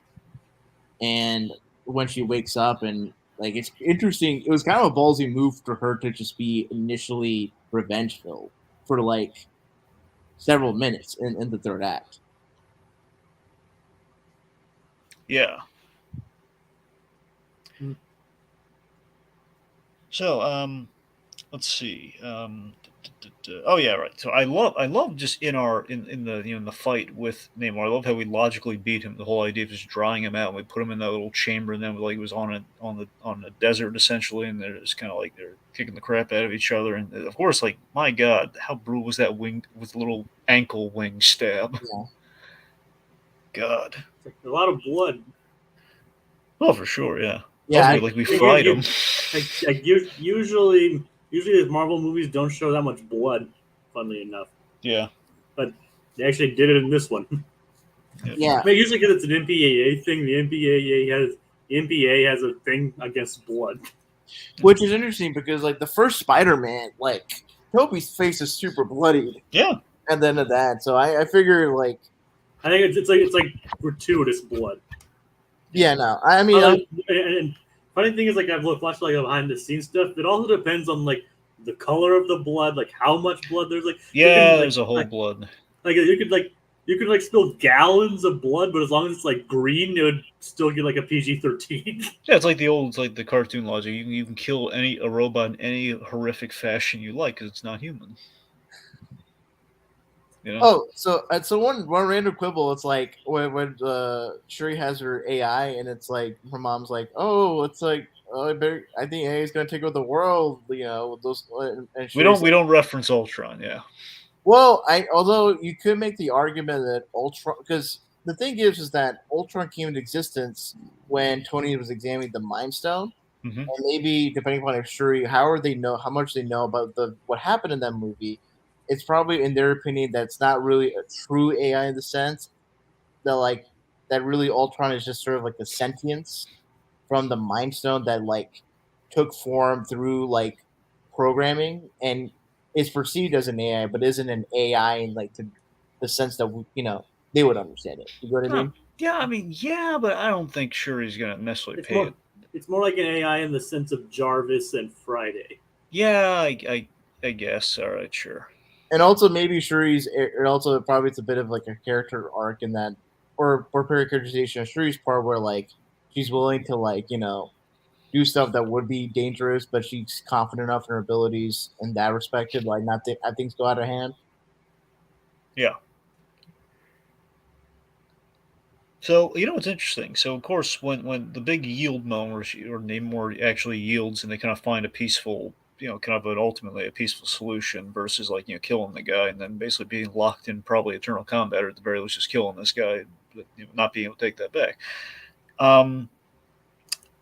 It's interesting that I wonder your guys' read on this. An issue I had is that I think we kind of ended the movie in kind of an odd place where uh, she leaves during like the challenge battle, which just feels like okay, so she's balking from tradition again, which is on brand for her. But then M'Baku shows up, so it just makes me question. Like, so is M'Baku going to be king, and she's going to be Black Panther? Or are we just not like? I mean, because like in Civil War, like King T'Chaka is the king, but T'Challa was the Black Panther. So there has been yeah. So do you think that's the case though? I mean, the key difference there is that's the royal family. Yeah, so honestly, that's my yeah. So either way, I think it's unclear like what that deal with that scene is because okay, she's going off to. No, I mean I interpreted that as like maybe that M'Baku will be willing to be like an interim or like a temporary leader, and Shuri just needed time away to like fully process her grief.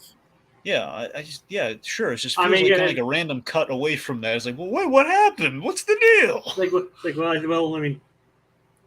It could be one of two ways. Like she's completely giving up the throne, but still embracing Black Panther, or like because let's just face it, she wouldn't remember the fight has to be done without the Black Panther stuff. Yeah, like, so because she would not be able to take M'Baku exactly. So based on that, unless M'Baku like willingly abdicates. Exactly. Well, that's the thing. If M'Baku just wouldn't challenge if that were the case, because he doesn't have to challenge. Let's just say like they could like agree to something like she challenges and then he shows up and he like basically gives up.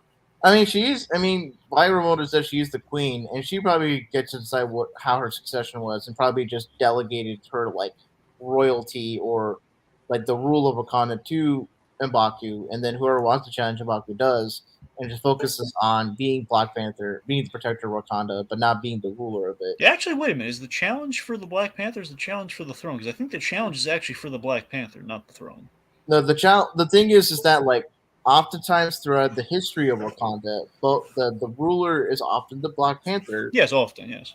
Yeah, but it could be a situation where I can imagine a situation where like T'Chaka was too old to be Black Panther, and then Yeah. was the ruler, and it could be that the individual can make specific to their challenge, whether they're challenging for the throne or challenging for the Black Panther or both. Because wasn't T'Challa considered Prince T'Challa in Civil War? Exactly. He was Yeah, he was. T'Challa, and then by his father's death, he's automatically King T'Chaka, and T'Challa is King T'Challa, and then when in the beginning of the first movie, like in the basically the coronation scene at the waterfall, M'Baku made the challenge to become. Yeah, it was basically a challenge to become king because he says, "I want to," because he's not interested in becoming a Black Panther. He criticizes the whole. Like he's very much like. Okay, so basically the fight is you can challenge for leadership, but you have to fight for it. But that is a challenge for the throne, not the Black Panther. And you can't use. That's why they can't. Yeah, he depowered himself so he wouldn't. So basically, be a fair fight. M'Baku is specifically a devout follower of Haruman. The eight. Yeah. So I think it's more a challenge of who gets to rule Wakanda. Okay, that makes sense. All right, sorry. So it's entirely possible that what Shuri's doing is like either temporarily or indefinitely having M'Baku be the leader of Wakanda while she still continues to act as Black Panther. Regardless, it still any way you slice, even if that is the case. I think it just the way we do it raises questions where it's just gonna be like, well, she doesn't have to. She could just give it to. Well, then again, I guess I don't know. I don't even know if it has to be a. I think she doesn't have. Only if he wants to challenge that, which it doesn't seem like he has to, but he should just. Since she's the queen, she could just decide to. That's the thing. And if you think about it, they were kind of already following his lead anyway. That's what I'm saying. I don't buy that. We saw the tender moments between those two, like in between these. I think she would just like give it to him. You wish there was a scene where they had a discussion and she vocalized. I mean, for all we know, she basically just told him, like, go to the challenge site in my stead. That's the thing. I don't know. I feel like the show don't tell wasn't necessarily a good move here. I just think it's kind of funny that like Princess Shuri, and then he steps out. It's like exactly. And that's the thing that was funny. It's like that's not Shuri. It's funny. It just doesn't quite like track. Like okay, so I guess he's the king. Well, no, I think it's kind of weird that it's kind of weird that she wasn't called Queen Shuri in this sense. Though. Well, maybe because it wasn't like the coronation yet. Mm-hmm. Well, it's probably because I don't know. It could be a situation because like the coronation is where you're officially like knight or like crowned king or queen, and so you're essentially how like if someone gets elected president, they're not the president until January of the next year. They're president-elect. So in this case, like in between the death of like your preceding king, you're basically like the queen-elect or the queen. You're basically be the queen in waiting. Yeah, you're the queen in waiting, and then when you're coronated, you're officially the queen. It's like because technically T'Challa was king, was the king. The queen, Ramonda would be considered the regent while T'Challa was still alive. Yes. But then when T'Challa died, she became queen officially. Yeah. I mean, at least that's how a lot of royalty works throughout the world. And yes. So it could be a situation where M'Baku could be the regent king. It's like basically Ramonda was obviously queen when T'Chaka was still alive, but then T'Challa took over as king, making her the queen regent. Basically, or the queen consort, whatever the proper terminology of that would be. Yeah. And then obviously when T'Challa died, that made her the queen again. And then when official, she died, ruler of the country. Versus, figurehead. Yeah. And then obviously Shuri was obviously next in line, and now it's M'Baku. Okay. Royalty can be confusing. Well, yeah, I think it's confusing when we don't say what's going on. But yeah. It's like I remember the theater got like how the theaters and got a huge bout of laughter when like Princess Shuri and Man, then sure, they're saying, man, Shuri's really let herself go. it's like she's really bulked up since we last saw her. Yeah. It's like wait, that's not Shuri. No, I think And Winston Duke is apparently stepped into the role of Shuri, apparently. like tonight the role of Shuri will be played by Winston Duke. But you know he'd kill that role, though, if he had to play it. Now, I think the way the movie ends, it was very much intended to end that way because if Shuri used to show up in like other MCU projects that are not set in Wakanda, maybe as an Avenger or whatnot, Mhm. there's going to be the questions like, "Oh, why is she just hanging out with these like Avengers westerns when she has a whole nation to run?" That is a good point. That's probably where they like, okay, we want her to be Black Panther. But Yeah, that is kind of a good point because even in like Infinity War, the moments we see of Black Panther, he was in Wakanda, barring they came to him. barring where he was summoned in Endgame, which is obviously a more pressing matter. Yeah, well, they always walked from Wakanda. So literally, everyone from Wakanda pretty much is, all the warriors in Wakanda kind of stepped out for about an hour. Like I said, to be fair, that was definitely a worldwide matter there. Exactly. Yeah. So our actual ending, though. She basically learns to finally come to terms with T'Challa's death. Yeah, which of course is played very somberly, is a good place. And then we have a very important mid-credit scene.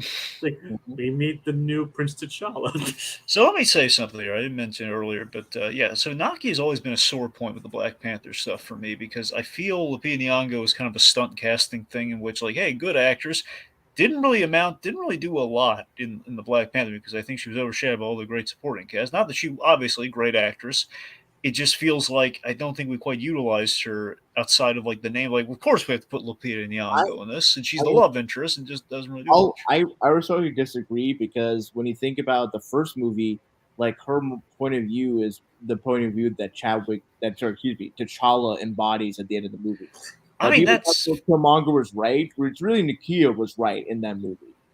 I mean, I don't disagree with you there. I think yes, we have that, but I don't think it's really like expressed. I think she's like, oh yeah, okay, so she's kind of representing this, which of course is kind of a foreshadow for how he's. I think it's more a foreshadow than it's like a character arc for her, or like an arc that that really strikes a big chord with T'Challa. It feels like she's not a prominent in the black. She's not as prominent with T'Challa in that movie as would say Lois with Superman, the Superman movie, or Spider-Man and MJ in the Spider-Man movie. I mean, thematically, I get it, and I think that's good, but I don't think she's really a presence in that movie to really hammer that home. I think ultimately she has two purposes in that movie. The one, the foreshadow, like you just kind of set up there, and then secondly, and now she's kind of a Dora Milaje, kind of in that one scene when she puts on an outfit and doesn't really do much else.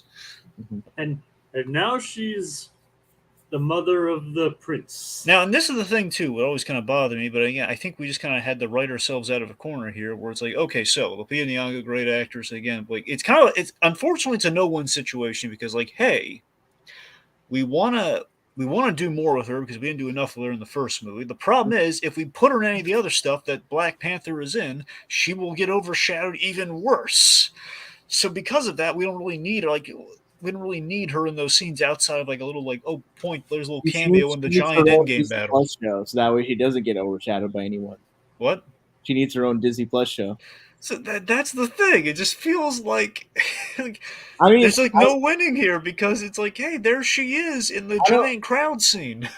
I mean, I like Lupita Nyong'o as an actress. Mm-hmm. In Black Panther and in the movie Us.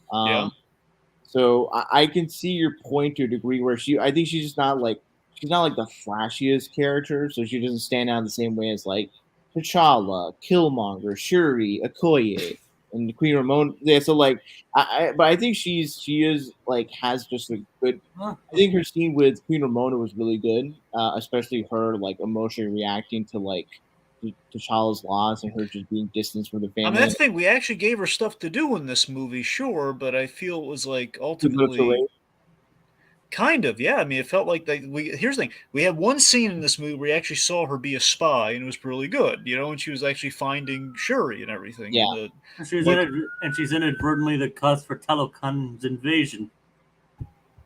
Yeah, so I mean, she has a pivotal role in this movie ultimately, but again, it's like, well, yeah, it feels like we had to right away, like Coogler had to explain, well, this is where she's been all this time at the end ultimately, and we kind of teed up that Ramona was about to tell Shuri that T'Challa had a son, and then obviously Namor showed up, and then all things got straight there. It's like there's something. Oh, to tell you I didn't even think of that. That was what she was going to tell. Oh man, that makes so much sense. When I watched the movie, I was like, oh, that's what Ramonda wanted to tell her. I kind of wondered if that was the direction they were going in. At the end, like when she showed up again, it's like, wow, that's at least it had some precedent. At least it did have some foreshadowing. I wasn't just completely brought up out of nowhere. Yeah, no, it was set up. Yeah. No, my understanding is that at least from what I heard is that at least I think I was in an interview I think after watching the movie and just reading up to sort of like what things are speculated about, I think there's some speculation that like the sun was always there from the start, and so like, but I wonder if it was like it's sort of here's the thing that kind of rubs me the wrong way about that post-credit scene, is the fact that like his name is T'Challa, because it kind of feels like Marvel's having their cake and eating it too in regards to not recasting. You mean it feels too easy that if they wanted to, like, if they want to do like a time jump to the future, or like down the line, if they just like, hey, Black Panther will eventually beat T'Challa again. T'Challa, like that we know, he's like T'Challa Jr., but people are gonna call him T'Challa. So that was a little bit too cute. I don't love like the name choice. Yeah. I kind of wish he stuck with his Haitian name because that would. Yeah, and also he's specifically a liberator of Haiti from the French. But I think it would have been interesting to sort of have like a very like it could have been his middle name or something. Yeah. Well, then we're gonna do like the whole John Robin Blake thing, which I don't think or the Robin John Blake. Yeah, thing. I don't love that, but it's like, but it is very interesting for him to sort of be raised outside of the Wakanda. Yeah, that was a good call. Yeah, It's interesting because I can't like. I always think it's like, would T'Challa really want his son to not be like what is it? It's like, well, you know what's interesting? Well, maybe because he didn't want to repeat what happened with Killmonger. Yeah, so that's two. So that's the thing. So here's the thing: they did reveal. I read a blurb about this. I read that it sounds like had Boseman lived, they were going to lean into some of the what if stuff in which they were going to explore kind of a more cavalier side of T'Challa. Now, it's basically going to explore him overcoming the stuff that happened during his 5-year absence. Exactly. So that essentially was it sounded like that was the original plan. Now, what I'm inferring from that is that perhaps kind of like the what if story, which again is more of a blend. I think more so it's what Jacob was saying earlier, which again is very much like him not wanting to repeat what happened with Killmonger in terms of like, I want my kid to not be landlocked in there. But again, it's kind of the what if idea of like, T'Challa wanting to explore the world as a kid, but then he didn't. So like, what if he actually did? So maybe it's like the longing desire, like I wanted to get out into the world, which ultimately was the right call because of what happened with Killmonger. So I have my son do that. Yeah, I mean, it could also just be the thing that's like with the loss. Because I remember Nate Moore specifically, the producer of this movie, said like, if T'Challa was still alive, or if Chadwick was alive and took the use T'Challa, it would have been about the grief for the loss of time. So maybe it's like he finds out that he has a son that like, lived those past 5 years without a father, and maybe it would be about T'Challa like what he like his decisions as a father versus decisions that T'Chaka made as a father. Let me tell you the best two things about this kid, man. Mm-hmm. One, in the casting of this kid, he absolutely captured the spirit of Chadwick Boseman. I love that. I mean, I could be crazy. I don't know. Like the kid felt like I don't know. I could see Boseman in this kid, and I thought it was really cute. I mean, he looked a lot more like. I mean, I could see the resemblance to his mom. Yeah, in terms of skin tone and all that stuff. But when he smiled and he was talking to Shuri, I think you could hear some T'Challa in there. Yeah, it's gonna be interesting. Like, how old is that kid? Do you think? Because you have to imagine he has to be at least 6 years old, possibly maybe a year. So you wonder, like, do you just wait for a few years? He doesn't just show back up to like Black Panther 3, where like several years has passed and he's kind of more. Well, Kang the Conqueror does time travel, so. Yeah, but I feel like you kind of want to just. 'Cause I feel like there's something interesting to be said about the successor to T'Challa, because T'Challa grew up in Wakanda proper, like for most of his life, and then gone out to the world, Mhm. like Black Panther and whatnot. Whereas this kid has grown up outside of Wakanda, specifically in a former colonized nation, where you speak the native language, speak French and English, all that stuff, and gets to interact with kids that deal with the legacy of colonization and like the strife and issues that come with the nation of Haiti.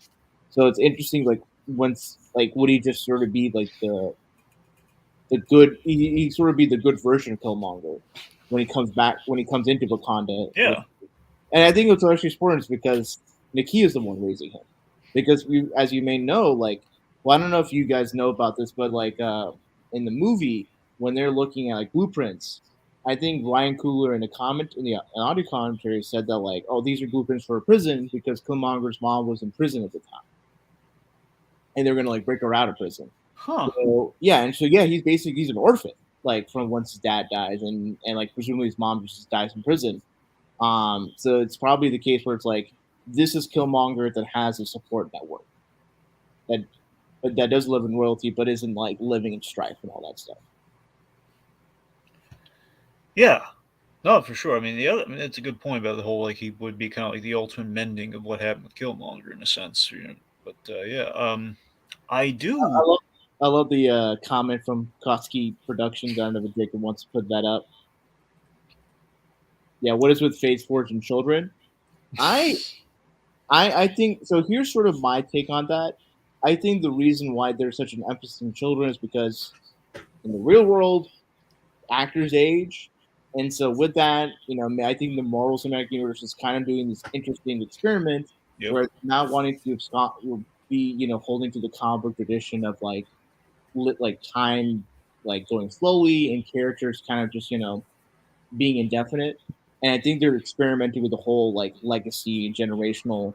And I think part of why there's such an abundance of stories where there's prominent children is because for a lot of the MCU characters, they're very much are defined by trauma or tragedy in childhood. And I think there's sort of an interesting story potential in terms of for these characters to be heroes and to triumph in spite of their tragedy or because of their tragedy, what is their outlook and their perspective in terms of being parents themselves and essentially shaping the new generation of heroes in the Marvel Cinematic Universe? Yeah, I mean, of course, 2 words, Young Avengers, we're kind of building to that. So. Well, yeah, but just the more thematic, No, I know. I absolutely concur with you on the thematicism there. Yes. Yeah.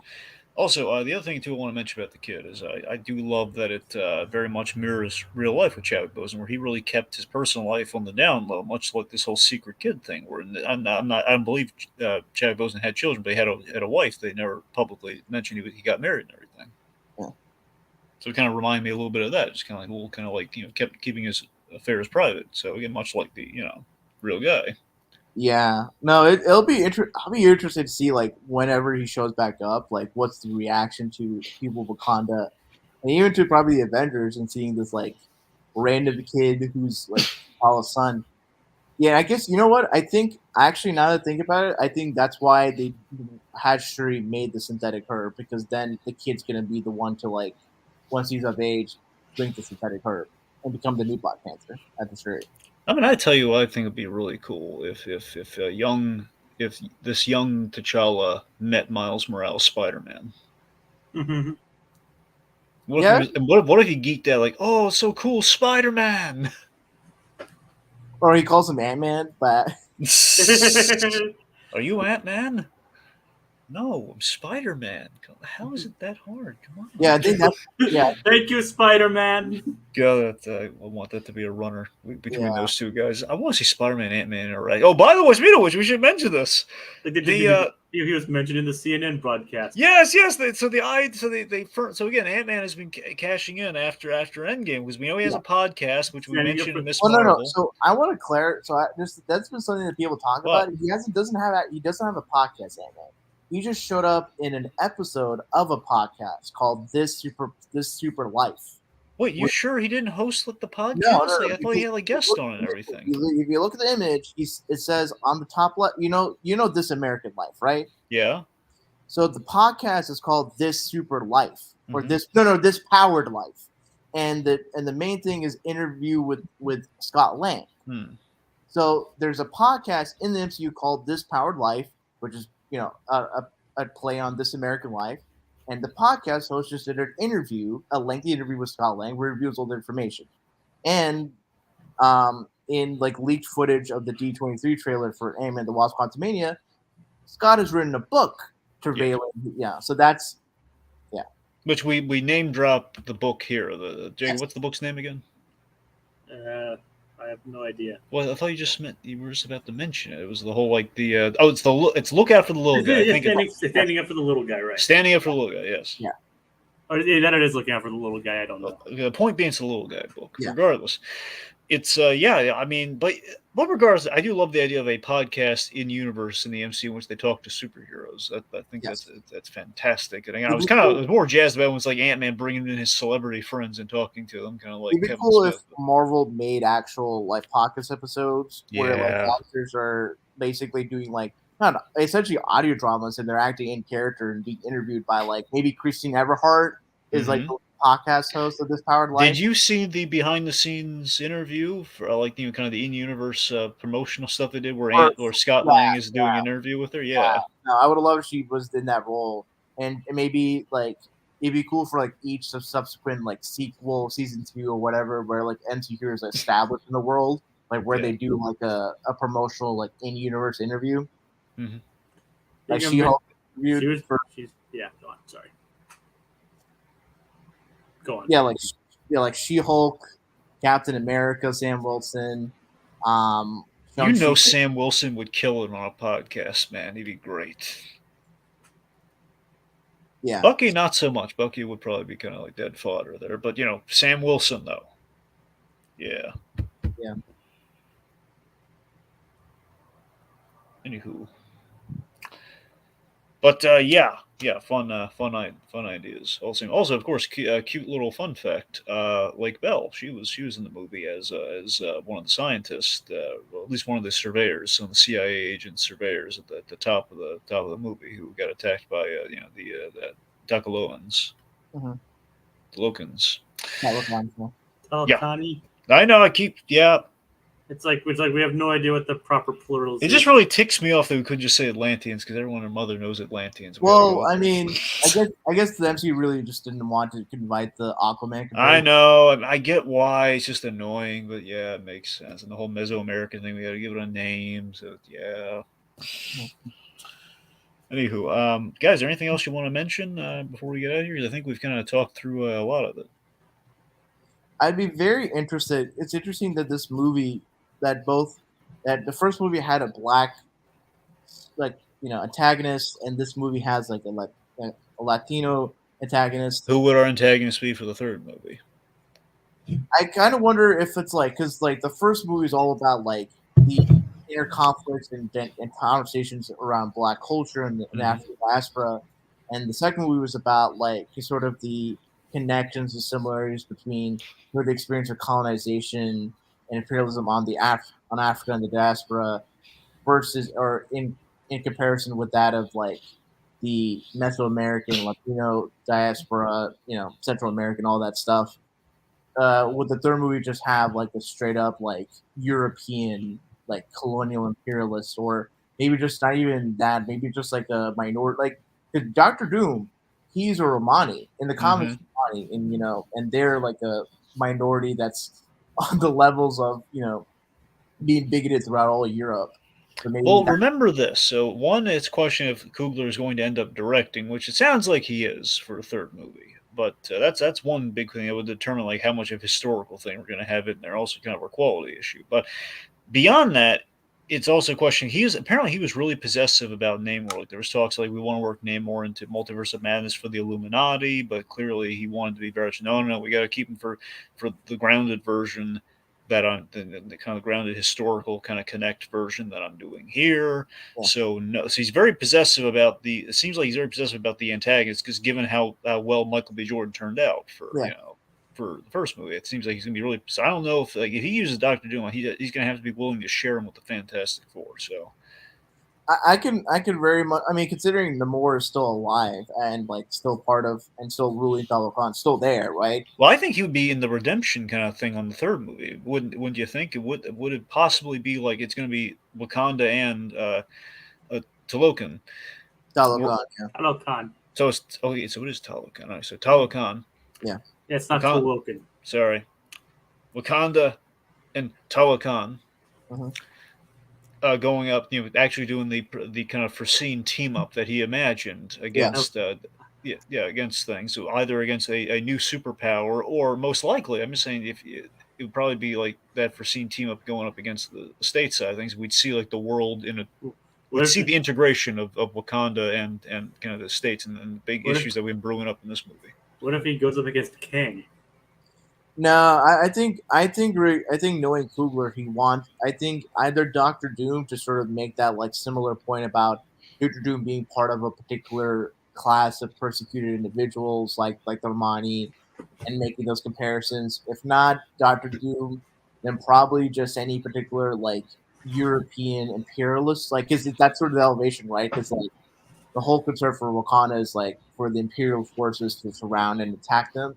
So it'd be interesting for a supervillain to person. Like the thing is, Clock is basically like a representation of colonialism and all that stuff. Because like in the comics, like his ancestor was like part of like the Belgian, imperial forces and whatnot. So I can imagine Coogler would, if not doing Doom, he would go for a villain that personifies that force. Or they do like the bad guy wrestler thing. Is a joke pitch, by the way. The bad guy wrestler thing. You have like Abe actually reveals to be, I was the bad guy all along. Nah, yeah. I know it'd be terrible. I wonder. I can think about it. I wonder if maybe Coogler would do like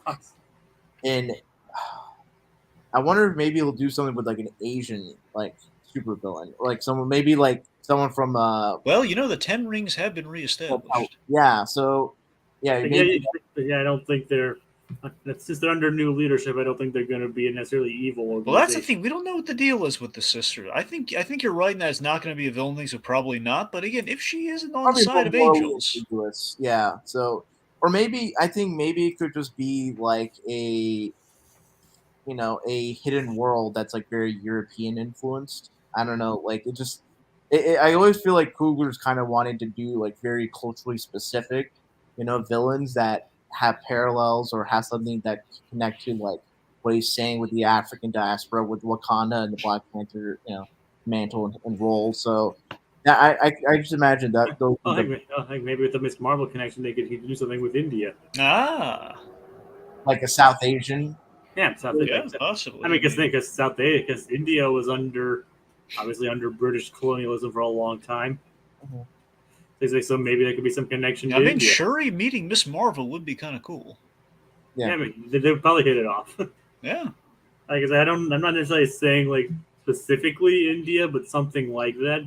But then you have the thing where you got to figure out what the deal with Miss Marvel's villains might be. So if that would really be a thing, I'm not just saying like it's necessarily.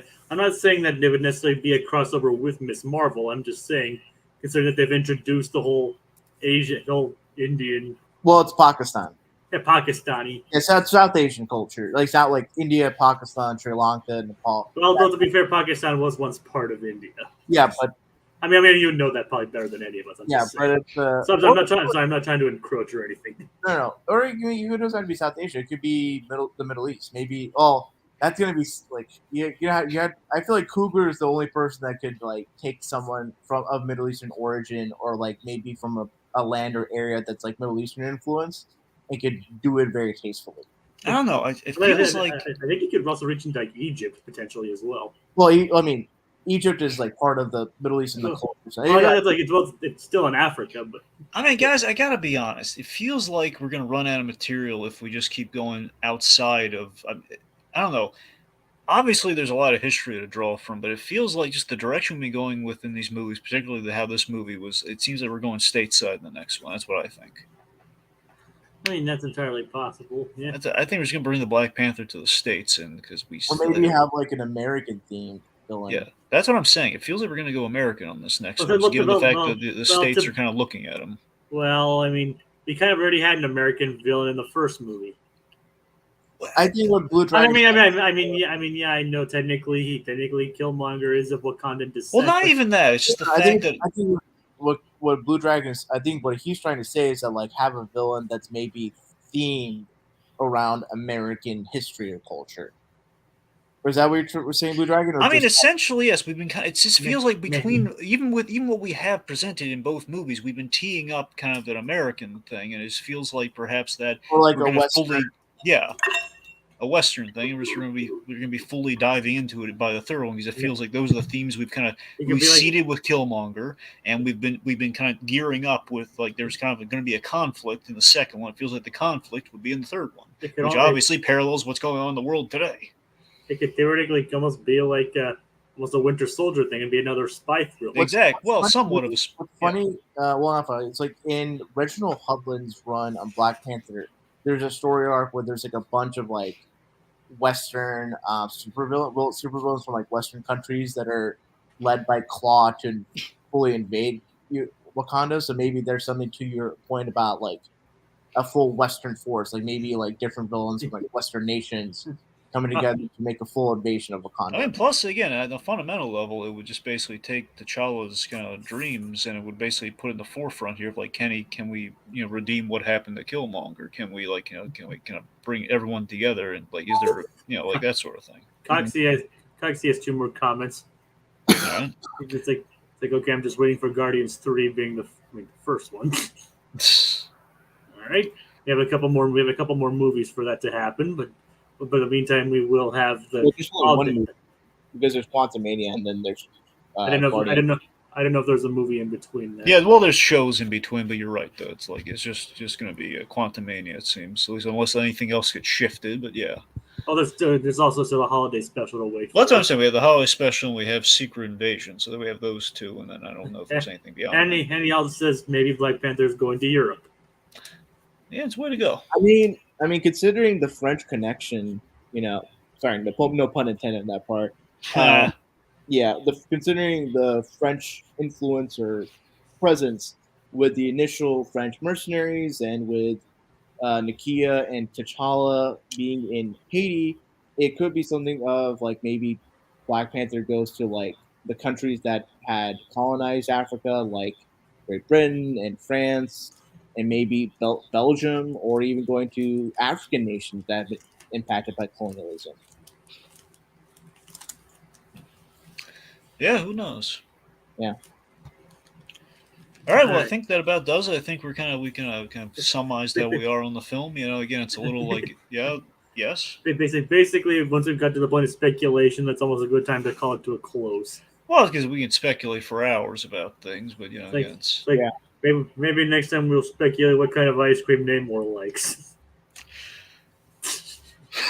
Oceanic Breeze is his favorite ice cream flavor. There you go, Oceanic Breeze. There you go. Yeah, that's a relatively recent deep cut that we've done, but it's going to become a fun recurring gag nonetheless. I think it might be kind of like a question. Which ice cream flavor personifies Phase 4? Rocky Road. I knew someone was going to make that joke. Well, because look, Phase 4 has been it's we have peaks and valleys sometimes, and I think Endgame obviously an utter peak in this world, and obviously that wasn't Phase 4 though. That's what I'm just getting at. You have a peak, and then you said Phase 4, and then you said I was building to anyway. You have a peak, followed by the valley, and the valley is Phase 4. That's what I was.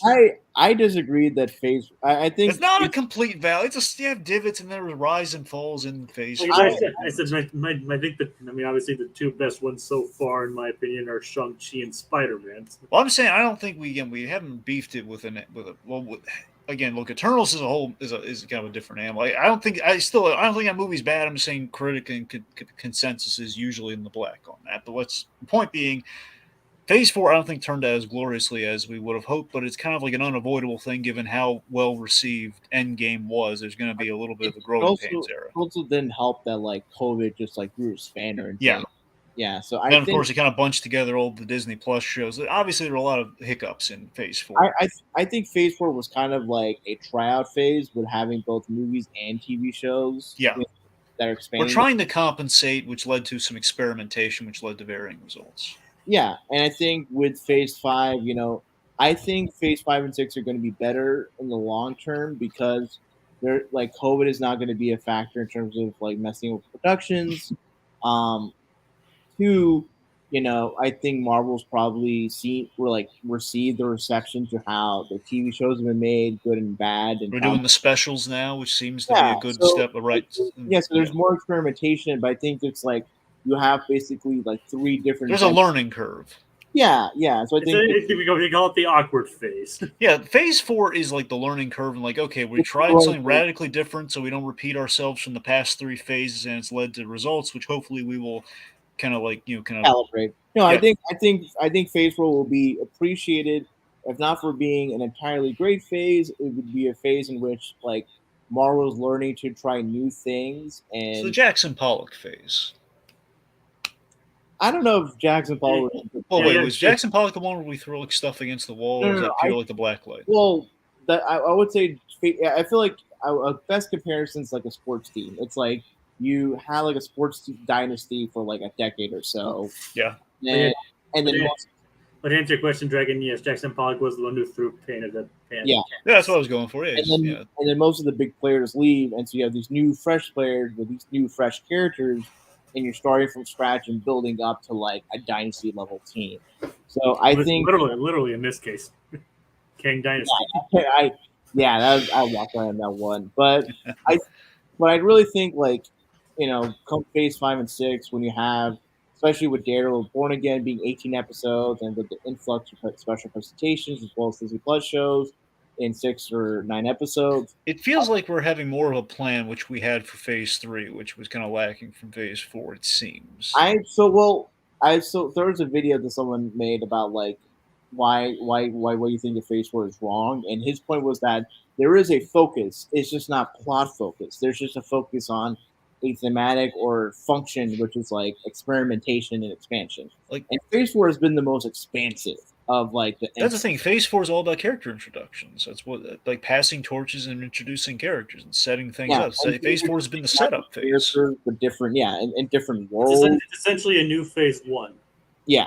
Yeah, in a sense, yeah. It's kind of a lightning in the bottle approach, which obviously has varying results. I think what trips people up is that this is the first phase. This is like both it and Phase 5 will be phases that don't have like an Avengers movie to tie things up. Yeah. But really, if you think about it, like outside of Phase 1 and 3, like Phase 2, like all the things, like really Winter Soldier and Iron Man 3 to a certain extent build up to Age of Ultron, and the Age of Ultron was even the last movie. Phase 2 was Ant-Man, which is really a movie that's relevant to Phase 3's old culmination. Heck, the best movie in Phase 2 was Guardians of the Galaxy anyway. I mean, yeah. So you have like that thing. Guardians like an odd pearl in a sense, in terms of like it was just kind of like a mad. Like I don't think anyone knew what to expect. Guardians, and it turned out it paid off like gangbusters. Yeah, it's like not a lot of people had high hopes for Guardians because like that was like the first new first new property that they made under Disney's distribution of the MCU. And Phase 2 appropriately was kind of like the sequel phase, with the exception of, as you said, the Guardians, in which it's like, okay, we're throwing a lot of like continuations at you to build to the next Avengers movie, which it's the entire sequel phase essentially. And technically, Guardians did also introduce Thanos into the mix. There you go. So technically, the Avengers did have him first. You introduced Josh Brolin as Thanos. Yeah, that was the first time we introduced Thanos as a character more than just a cameo. Yeah. Yep. And then you have Ant-Man, and then basically, like, imagine just telling someone, like, after they watch Ant-Man, it's like, hey, this character is going to help, like, defeat Thanos. He's going to help unsnap the world. He's going to help save half the population across the universe. Yeah. Across the entire universe. It's just happening. Yeah. It'll be very interesting to where things, I mean, now at this point, we're just kind of, we're like, what, 2 hours and 13 minutes? Sorry, excuse me. We're 2 hours, 13 minutes in, and basically we're like 47 minutes away. Well, no, not 47 minutes. Basically, by the time we finish these calculations, it'll be the same length of the Black Panther. Essentially is what we're getting. Let's end this on a high note. Okay. Basically, this did kind of, it is kind of an appropriate way to end this discussion with a look back at Phase 4. Yeah. So, it was a bumpy road, or as we discussed, the ice cream rocky road in some ways, but ultimately, as Rohith said, I think it'll be a phase that is looked on upon, maybe not fondly, but appreciated for what it tried to do. So, and I think that's a good way to end on it. So, Yeah. All right. Want to take us out, Dragon? Sure. So again, I want to thank lovely folks for tuning in. Of course, like Koski Productions, Sonia Pantoja, of course, Tiki, who literally inserted himself into this podcast. So there's a fan for you. Broke the fourth wall like She-Hulk, kids. Yeah, so again, I want to thank you folks for tuning in. Anyone's going to tune in this in the aftermath. I was looking for a lot of Black Panther discussion, and yeah, that's about it. Yeah, it was nice talking to you guys. See you all for the next installment where we'll discuss most likely discuss the Guardians Holiday Special. Yeah. Take care, everyone. Wakanda forever. Get that man an ice cream. Rocky Road.